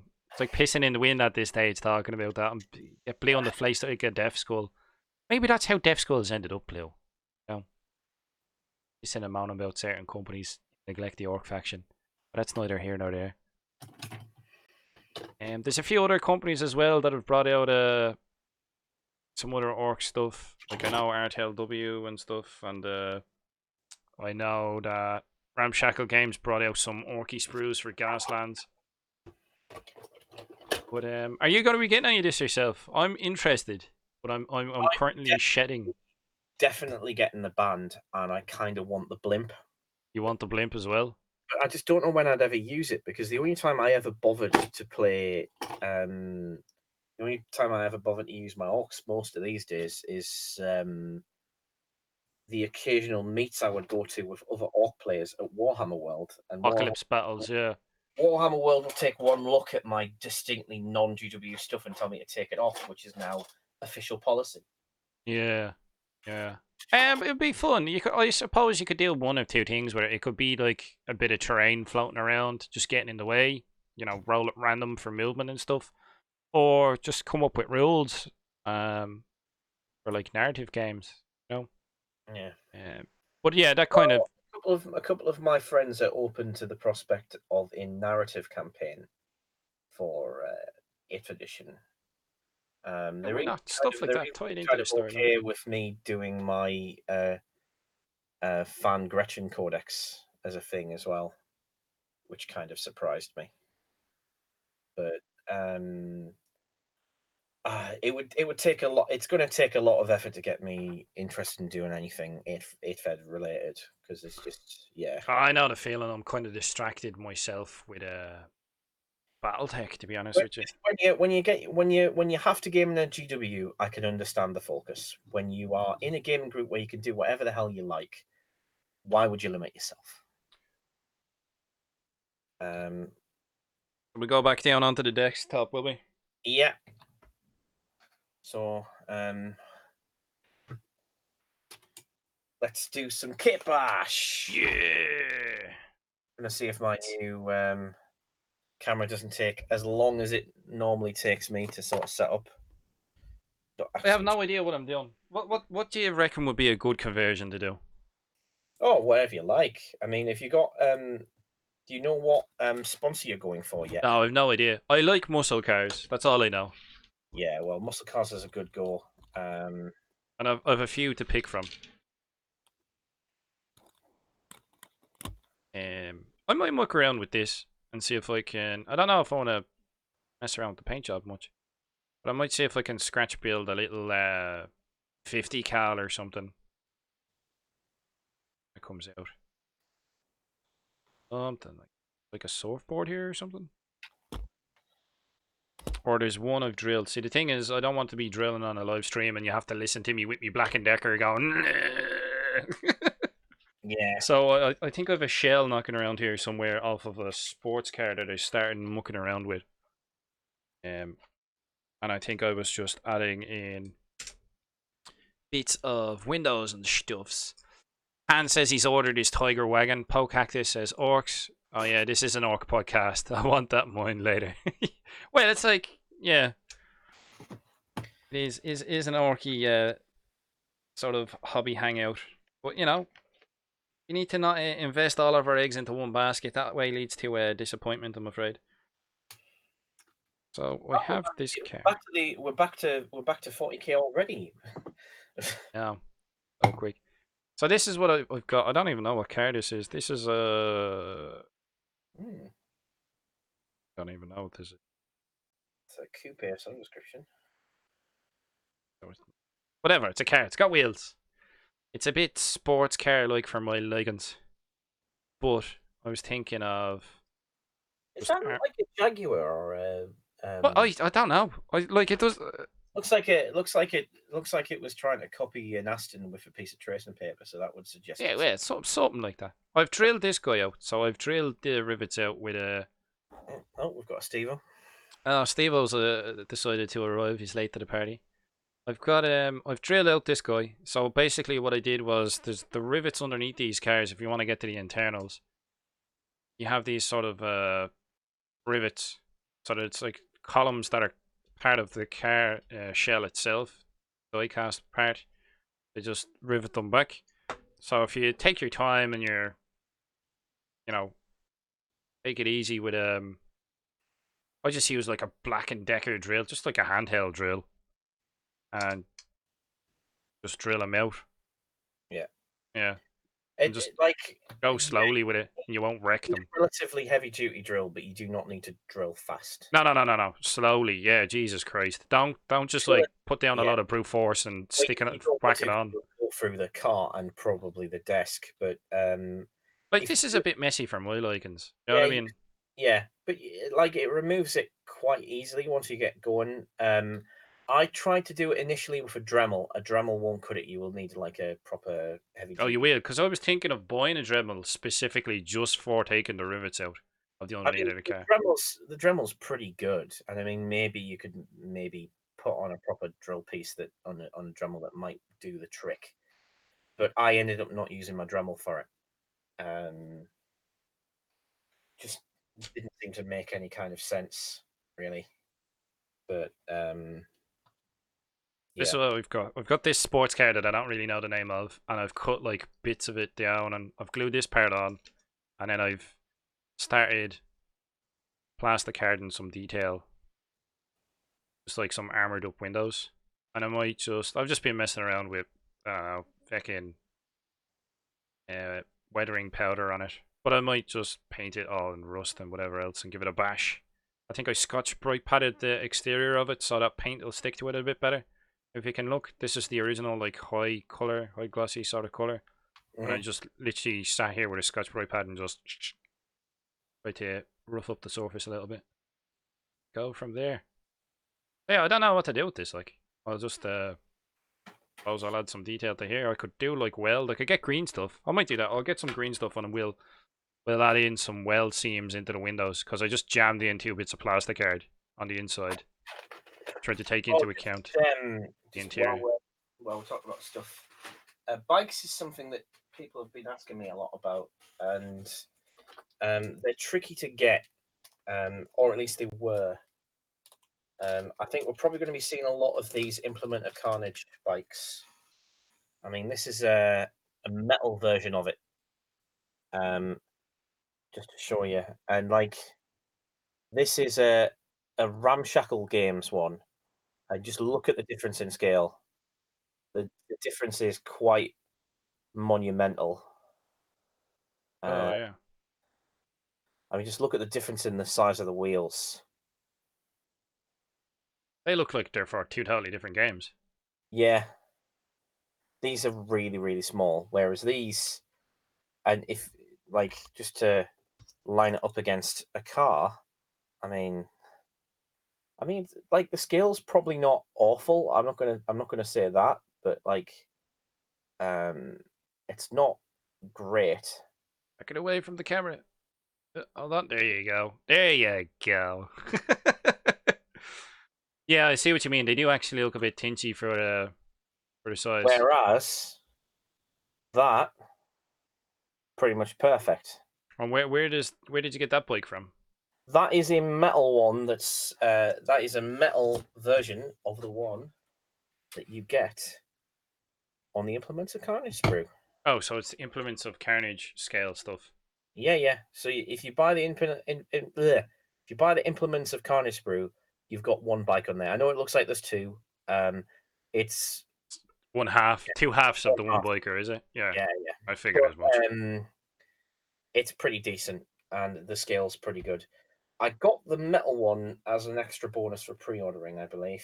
I can't remember exactly how I got it, on what guards I got it, but it's I'll not turn down the extra bike. The only issue I've really got with the bike on here is that Like, well, I was going to say it's going to be tricky for dealing with the crew, but that said, it's a plastic kit, so it probably would be easy enough, or at least relatively easy, to alter it a little bit with some work and a nice sharp knife. Ah, yeah, you can whittle away at stuff.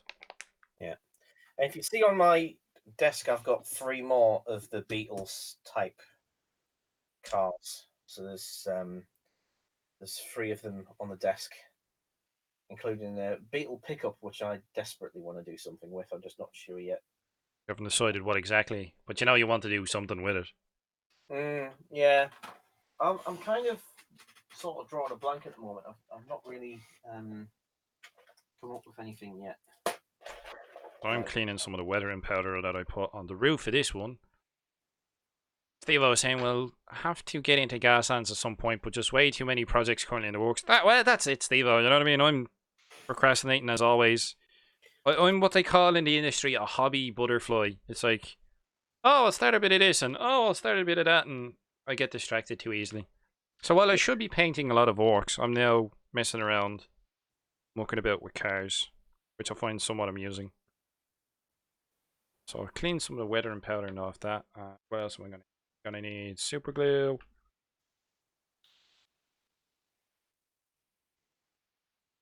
Gonna build a turret. You can put turrets on the top, can't you? I think. Yeah. A turret is a upgrade, and you can attach it to a weapon, and unless it's changed, I might have a quick look now actually, but unless it's changed, it's 3 times the cost of whatever the weapon is that you want on the turret. So a turreted heavy machine gun. Sound like a bad idea? And it gives it a 360-degree fire arc as if it was a crew-fired weapon. Yeah, I think sports cars would have turreted heavy machine guns. You know what I mean? You'd try and race ahead, or you try and shoot people in front of you and then race ahead and shoot the people behind you.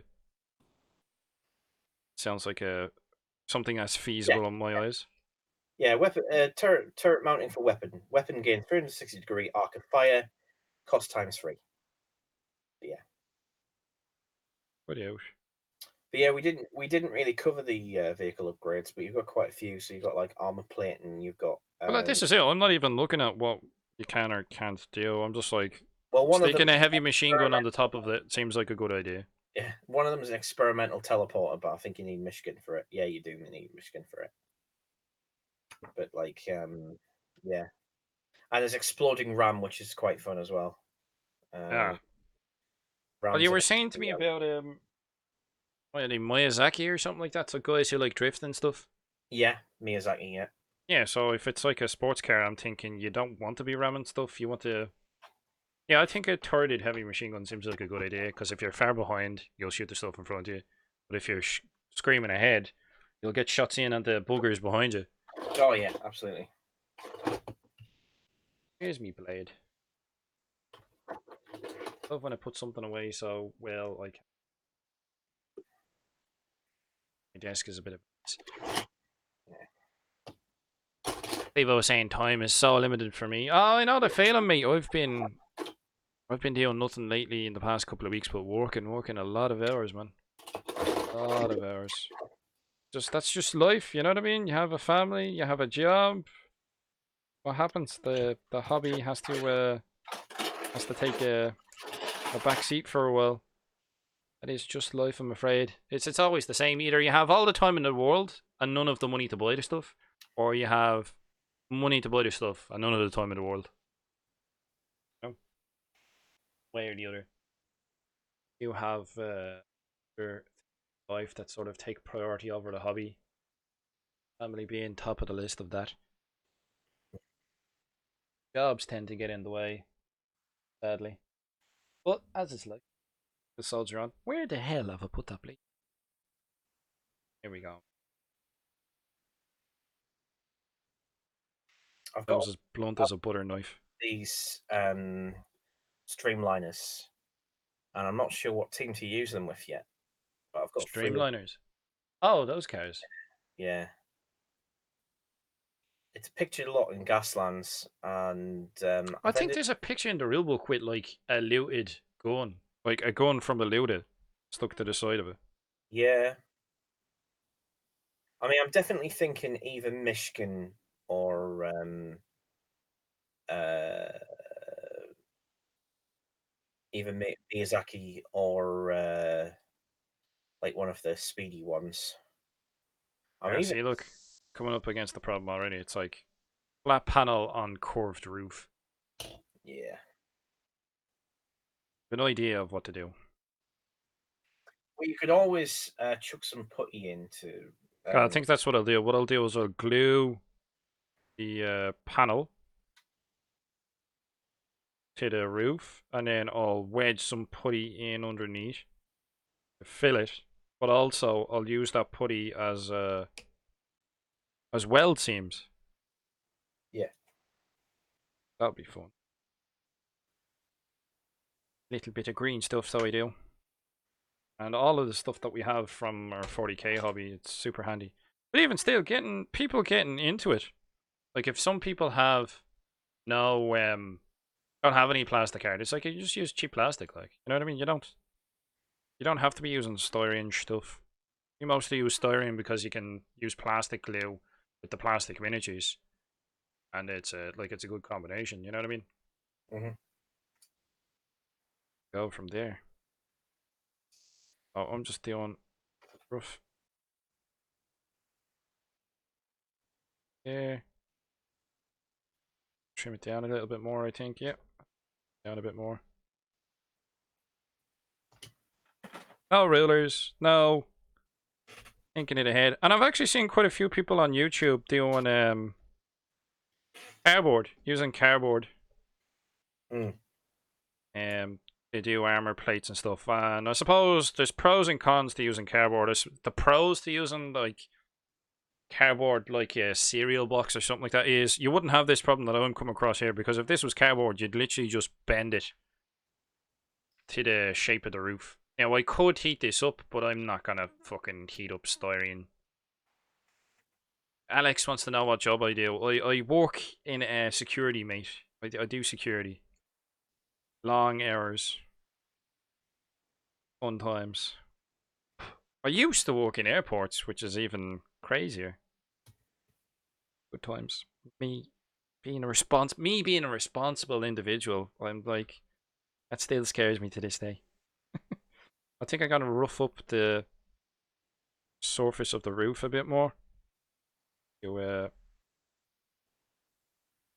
Yeah, look at all this purple crap coming out Well, of my foot. that's the thing I was meaning to show. So, um, just briefly with these, one of the things I particularly like about this sprue is the armor plates, because probably won't be able to see too well. And I do Hold on, apologize. I'll large up your screen there so you can show off your sprue.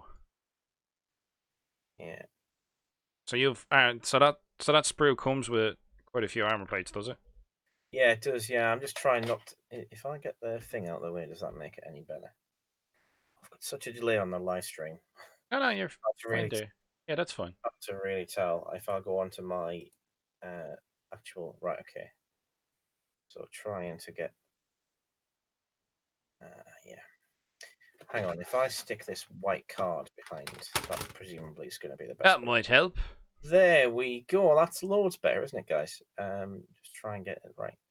Yeah, that looks all right. That's not too bad. And we'll just get a bit of light. Right, okay. So can you see how you've got like the different surfaces on them? Right. Corrugated and Well, if we flip it, oh, they've got different surfaces on the other side. Now that's still the corrugated, but it's corrugated inversely, so you could use either surface pretty well. And obviously on this one, you've got proper checker plate. You've got two different surfaces on each side. So that's sort of like more riveted, sort of dotty kind of thing. And then on the other side, it's checker plate. So you've got like two different surfaces to use. It's good usage of the space. It's quite nice. It's pretty good sprue. I didn't see how much this was. I've been looking on the site recently, and when they were getting pre-ordered, they were like £5 a pop. But it looks like you now have to buy two, so or 10. it's £10 for two. That's not so- It's pretty good. I bought four, so Of course you did. I bought 3 and I got one thrown in for free because I bought the rulebook. Oh, I all bought right. the So it's rulebook for part the of demo. like a rule book Yeah. combo sort of. I had to wait a little longer for the rules, but we'd sort of wrapped up our Gaslands campaign before the new rulebook came out, so people weren't going to buy the old rulebook until the new one was out. Inquisitor saying he's heading off. He's got to go, but I think he might start Gaslands now. Yeah, no bother. It's we're glad you're converted to the cause. it's a great game, but yeah, it can be quite addictive. But yeah, look at all these cool like little indie games. There's like loads of them. I mean, Gaslands is not really an indie game at this point. I don't think. I think it's become too much of an institution. But there's loads of games like this that are nice and bespoke, like the old specialist games of yore. And obviously, as we get older, we're the same audience for that, and we want more of that stuff. Want that? The good stuff. Yeah, you just don't look at the big companies for it. You want to be looking indie scene really, because that's kind of the place where you're going to find it. Excuse me. Right, so you missed that I scraped like the paint off and just scored the roof of this, and I've put a blob of super glue, and it's slightly offset, but I don't really care. Not perfect. Be grand. And then we'll stuff some green stuff in on the edges of it, without getting any of that purple paint all over the place. Mm-mm.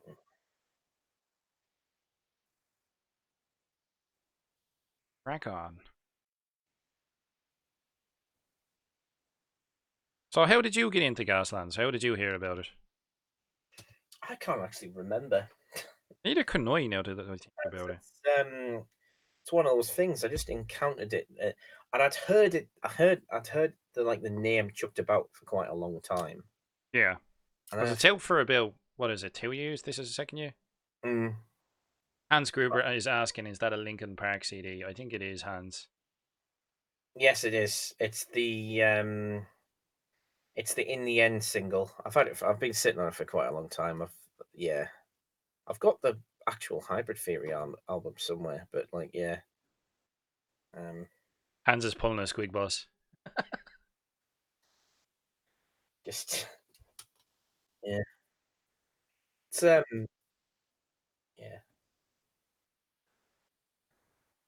Like of all of the crap that's on my desk, it's just like the Linkin Park CD, just one in on it.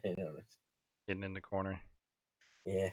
Right, so what I'm thinking is, I'll do the green stuff into rolls, because it's giving it a good mix here. Wedge the rolls in under, or along the edges of it. Go.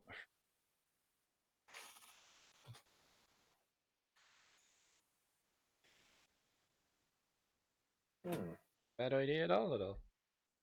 A great method for rolling out.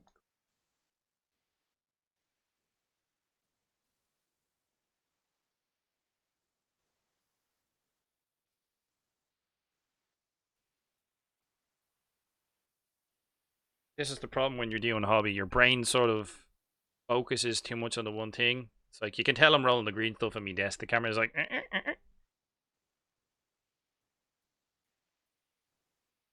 I do like, there's a good supplier, Green Stuff World. You can get green stuff that's been separated. So like, traditionally when you buy from Games Workshop, the putty, so the yellow stuff, and then the hardener, the blue stuff, typically it's connected together, and then you have to cut out the little crappy bit in between, because it will have, it's a bit lumpy. It will have reacted. Yeah, if you pay a little more, you can get them in separate containers.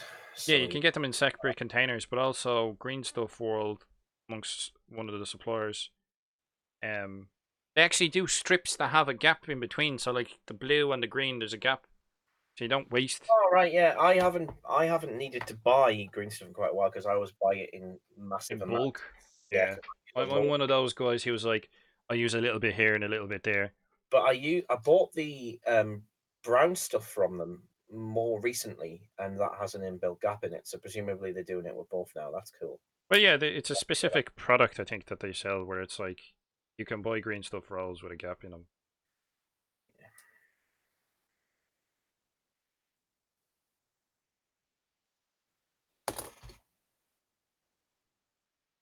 stuff it in there.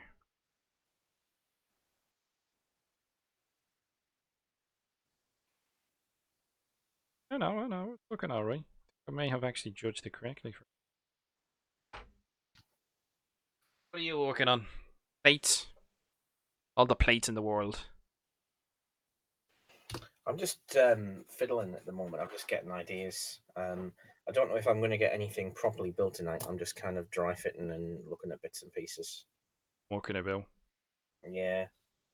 I'm kind of looking at this. I keep coming back to the station wagon and thinking it would be great to have stuff dropping out the back, particularly because you've got the window open. It's hard to kind of tell, but there is actually a couple of dropped items on this sprue. It's like you've got like some kind of, I think they're supposed to be some kind of canister dropper on there, and then you've got something there that could probably work as a mortar or as something that you're dropping with. I mean, one of the good things about this game is that because generally I have to clarify this quite a lot, is that it's not a WYSIWYG game. You don't have to. You don't have to make things WYSIWYG. It's just obviously speaking to a group of orc players. This is going to be like preaching to the choir, but just because you don't have to doesn't mean you shouldn't. Yeah. It's just that thing of, it'll be a laugh. It's a fun challenge. I like to be WYSIWYG with it because that's where I get my kicks. Really, is deliberately challenging myself to come up with new stuff all the time, and that's what I like. Yeah, it seems like the type of game where you can be like super creative and loose with it. Mm. And just have a bit of a laugh. Like I haven't played it. Like I said, I've been busy playing BattleTech, which is a different kettle of fish, but is also fun. Been doing nothing but singing praises for it. It's a great little game. I still think there's balance issues. But yeah, but I don't think any game's perfect, but it's a hell of a lot better than 40k. oh well, that really That's doesn't. not much. It's like that's not much of a challenge. It's like you've set the bar so high there, bud. We've talked for about nearly 2 hours on like the subject of Gaslands, and we probably put more thought into Gaslands than we have than GW's writers probably put into it, to be honest. I'd agree with you on that one. I'm not a. I know some people love Not 8th everyone's edition. going to agree, but yeah. I know some people love 8th edition, but I'm not a massive fan. Hence why starting to not invest everything into the one basket. Oh, monster truck buggy, sweet. Yeah. Well, that's the same model. So Oh, all right. that's if I take the rocket rack off for a minute, get a bit more light on it. So that's the basis of it, and I just sort of separated the bits out. Did a bit of putty on the sides just to cover the holes. The putty isn't done particularly well, but it was quick. And then I've kept quite a lot of the original build, but then I added on underneath the undercarriage, and I made it all from scratch because I'm a moron, and that seemed like a good idea to do at the time. Why It, not? it's a bit rough and ready. I'm not entirely happy with the results, and obviously I've not finished with the paint job either. But it's just a silly little thing, and I had a lot of fun building it. Actually, That's the important thing, though. that's the thing I found with these things is they look really good with very very little effort. And I've even managed to magnetize the rockets as well. But like, I mean, this rack on the top of this buggy, it just opens it up to so many uses because you could stick anything on the top of that. Which reminded me when I was talking about the 25 mil cannon a while back. I don't know if anybody on the stream has played Just Cause 2, the computer game, but you could get like cars that you could buy and they would be delivered to you, and it allowed you to sort of like help you destroy, blow stuff up. And like one of them was like called, it was a Asian themed game because it was like it's supposed to be this fictional Asian island, and what they had this vehicle that was a tuk-tuk, and it was a tuk-tuk boom because it had a tank cannon on it. It would often Nice. knock itself over when it fires. Oh, sounds like it, all right. I want to do something daft like that at some point, just for a laugh. Just have this tiny little buggy with a This tiny little tuk-tuk with a massive howitzer. And Alexander, there, Orc Stuff's answered your question for it that I've just seen. Yeah, Alex was asking what does WYSIWYG mean. Yeah. Then on the 15 likes to go, quick boss. He's like, what's going on? Yeah. There are better methods for making weld lines, but I think I'm not doing too bad of a job here. Yeah.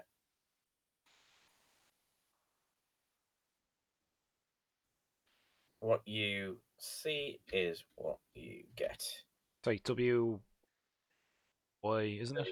Yeah, WYSIWYG. That's normally how they. That's normally how it's spelled. Yeah. Yeah.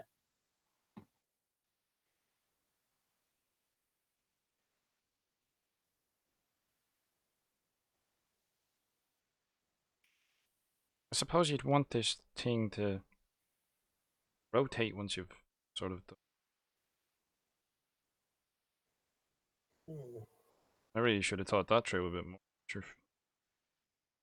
Kind of like that. Sure, it'll be grand.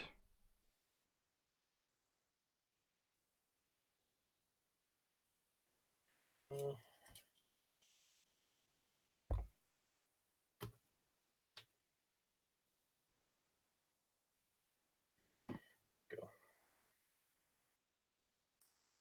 I'll add a like even though I'm in it.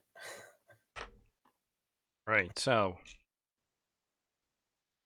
what do we reckon? I've made a start on my little green stuff work. I mean, it looks horrible. I mean, the one thing I would say, Scar, is that are you making sure that your tool is lubed? Oh yeah, I'm dipping it in water. Yeah. Water is the key. I see what you're doing. You're trying to make it look like it's welding. Oh yeah, I'm trying to make it look like it's welded to the roof really badly. Emphasis on the really badly. Well, you can clean that up and paint job. It'll look fine. Yeah. I'm liking that though. Yeah, so to do that, and then obviously I'll use like Muggins here as an example, but he's totally out of scale. But you get the idea. You'd have something like that. Yeah. Boy sticking out the top. Something like that. Sorry, I'm not looking particularly productive. No, but I think everybody else gets the message. This is off my battle fortress. Be like a dude going, that's what I'm thinking. But just like give it a turret or something. Because obviously that wouldn't be too practical if there's a guy sticking out the back and it's a 360-degree turn. It's like, how's that going to work for you, Muggins? But you get the idea. But I think that's it, yeah. I don't know. I think we had good fun with it. We've hit the 2-hour mark with our stream, which is normally what we do. And we're just having a bit of fun with the hobby. Stick that orc onto it. Oh, of course, Pokecactus. There's no issues with scale here at all, lads. This is like perfection. Prime orcs in Gaslands. Says Hans Gruber. Yeah. What are all these weedy gits in the wrong scale?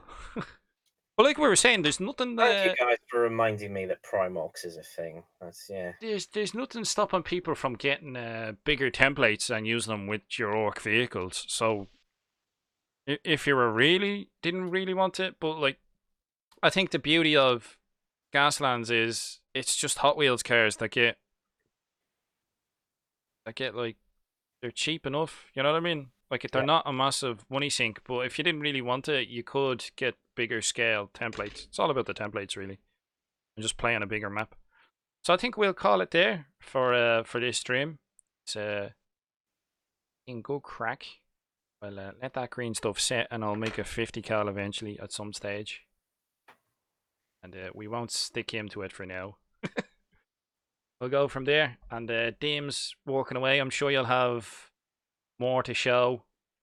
Yeah.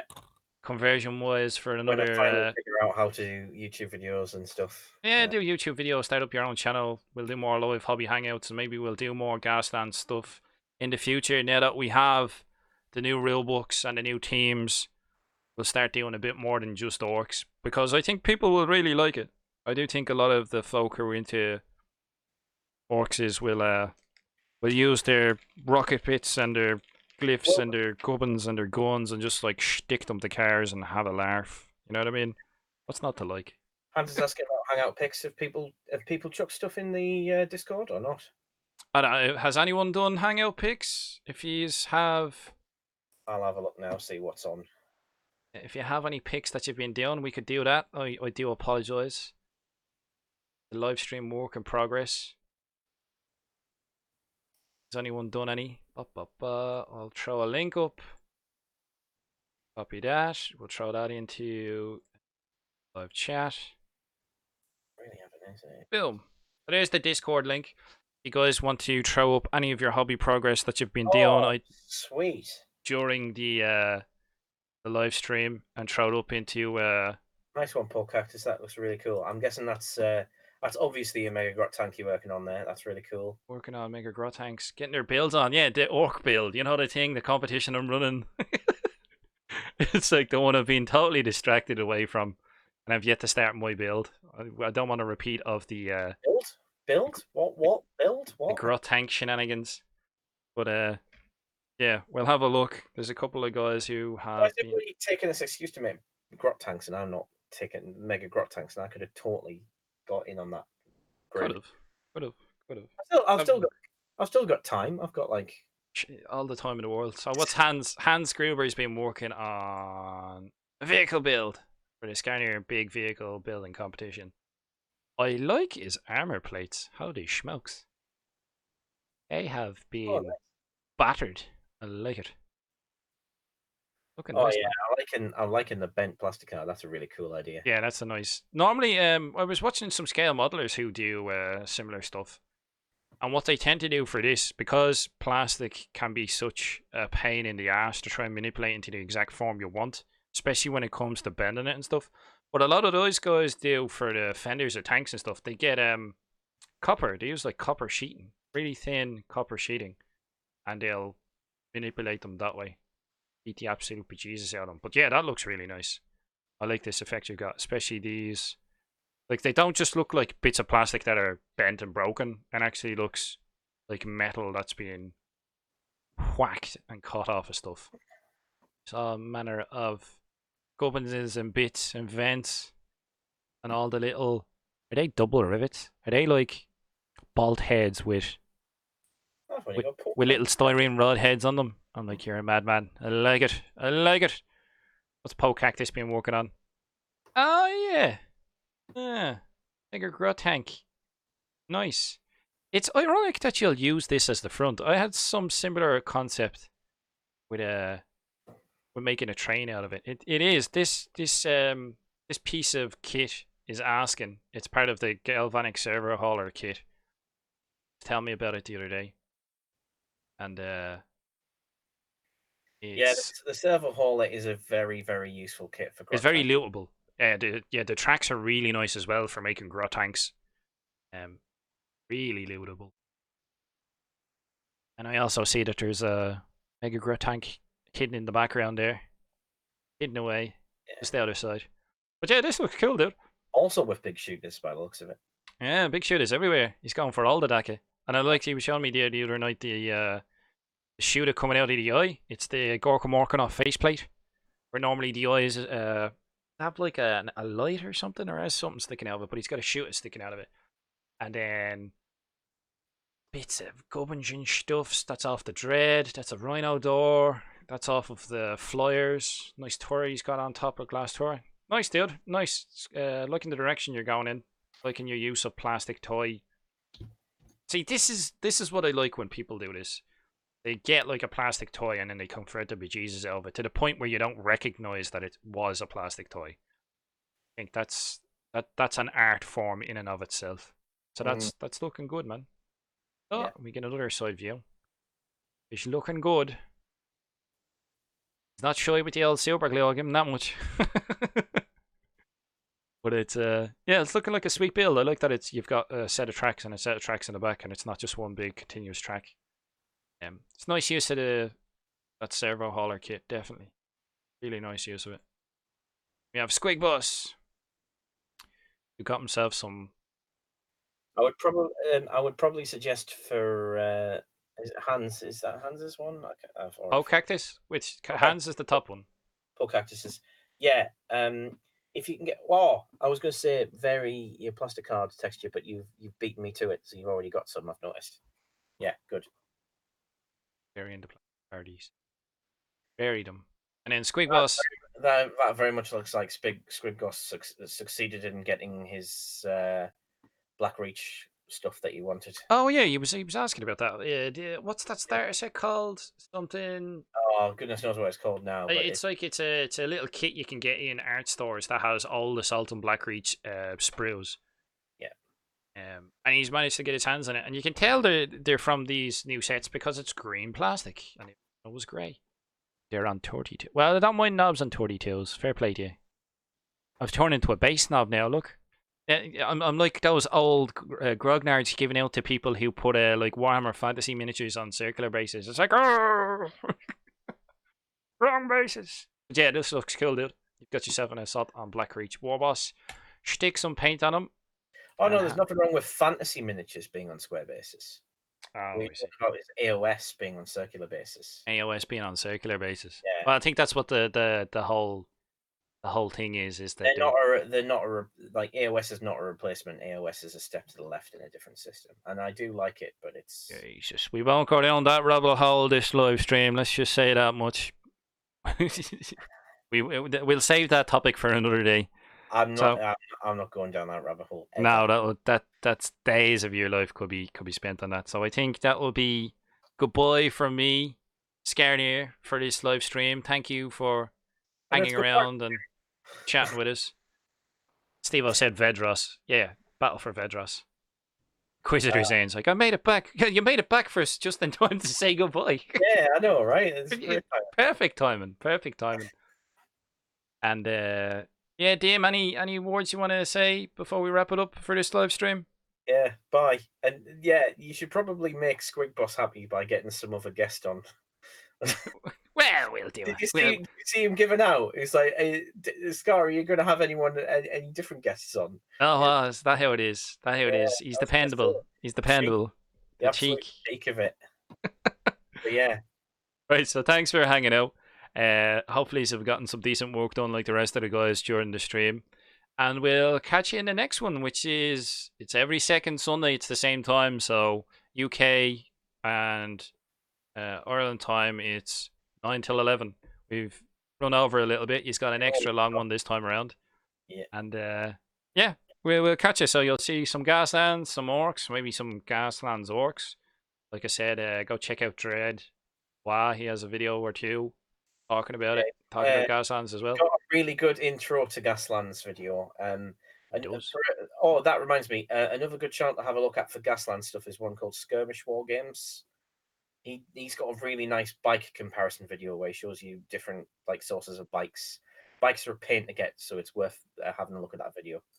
All right, so we'll get a Dame to give me some of the channels, and we'll throw them in the description in the video after the fact. So peace out, good night, thanks for hanging out with us, and we'll finish working away on some of these. So take it easy, guys, and we'll see you in 2 weeks.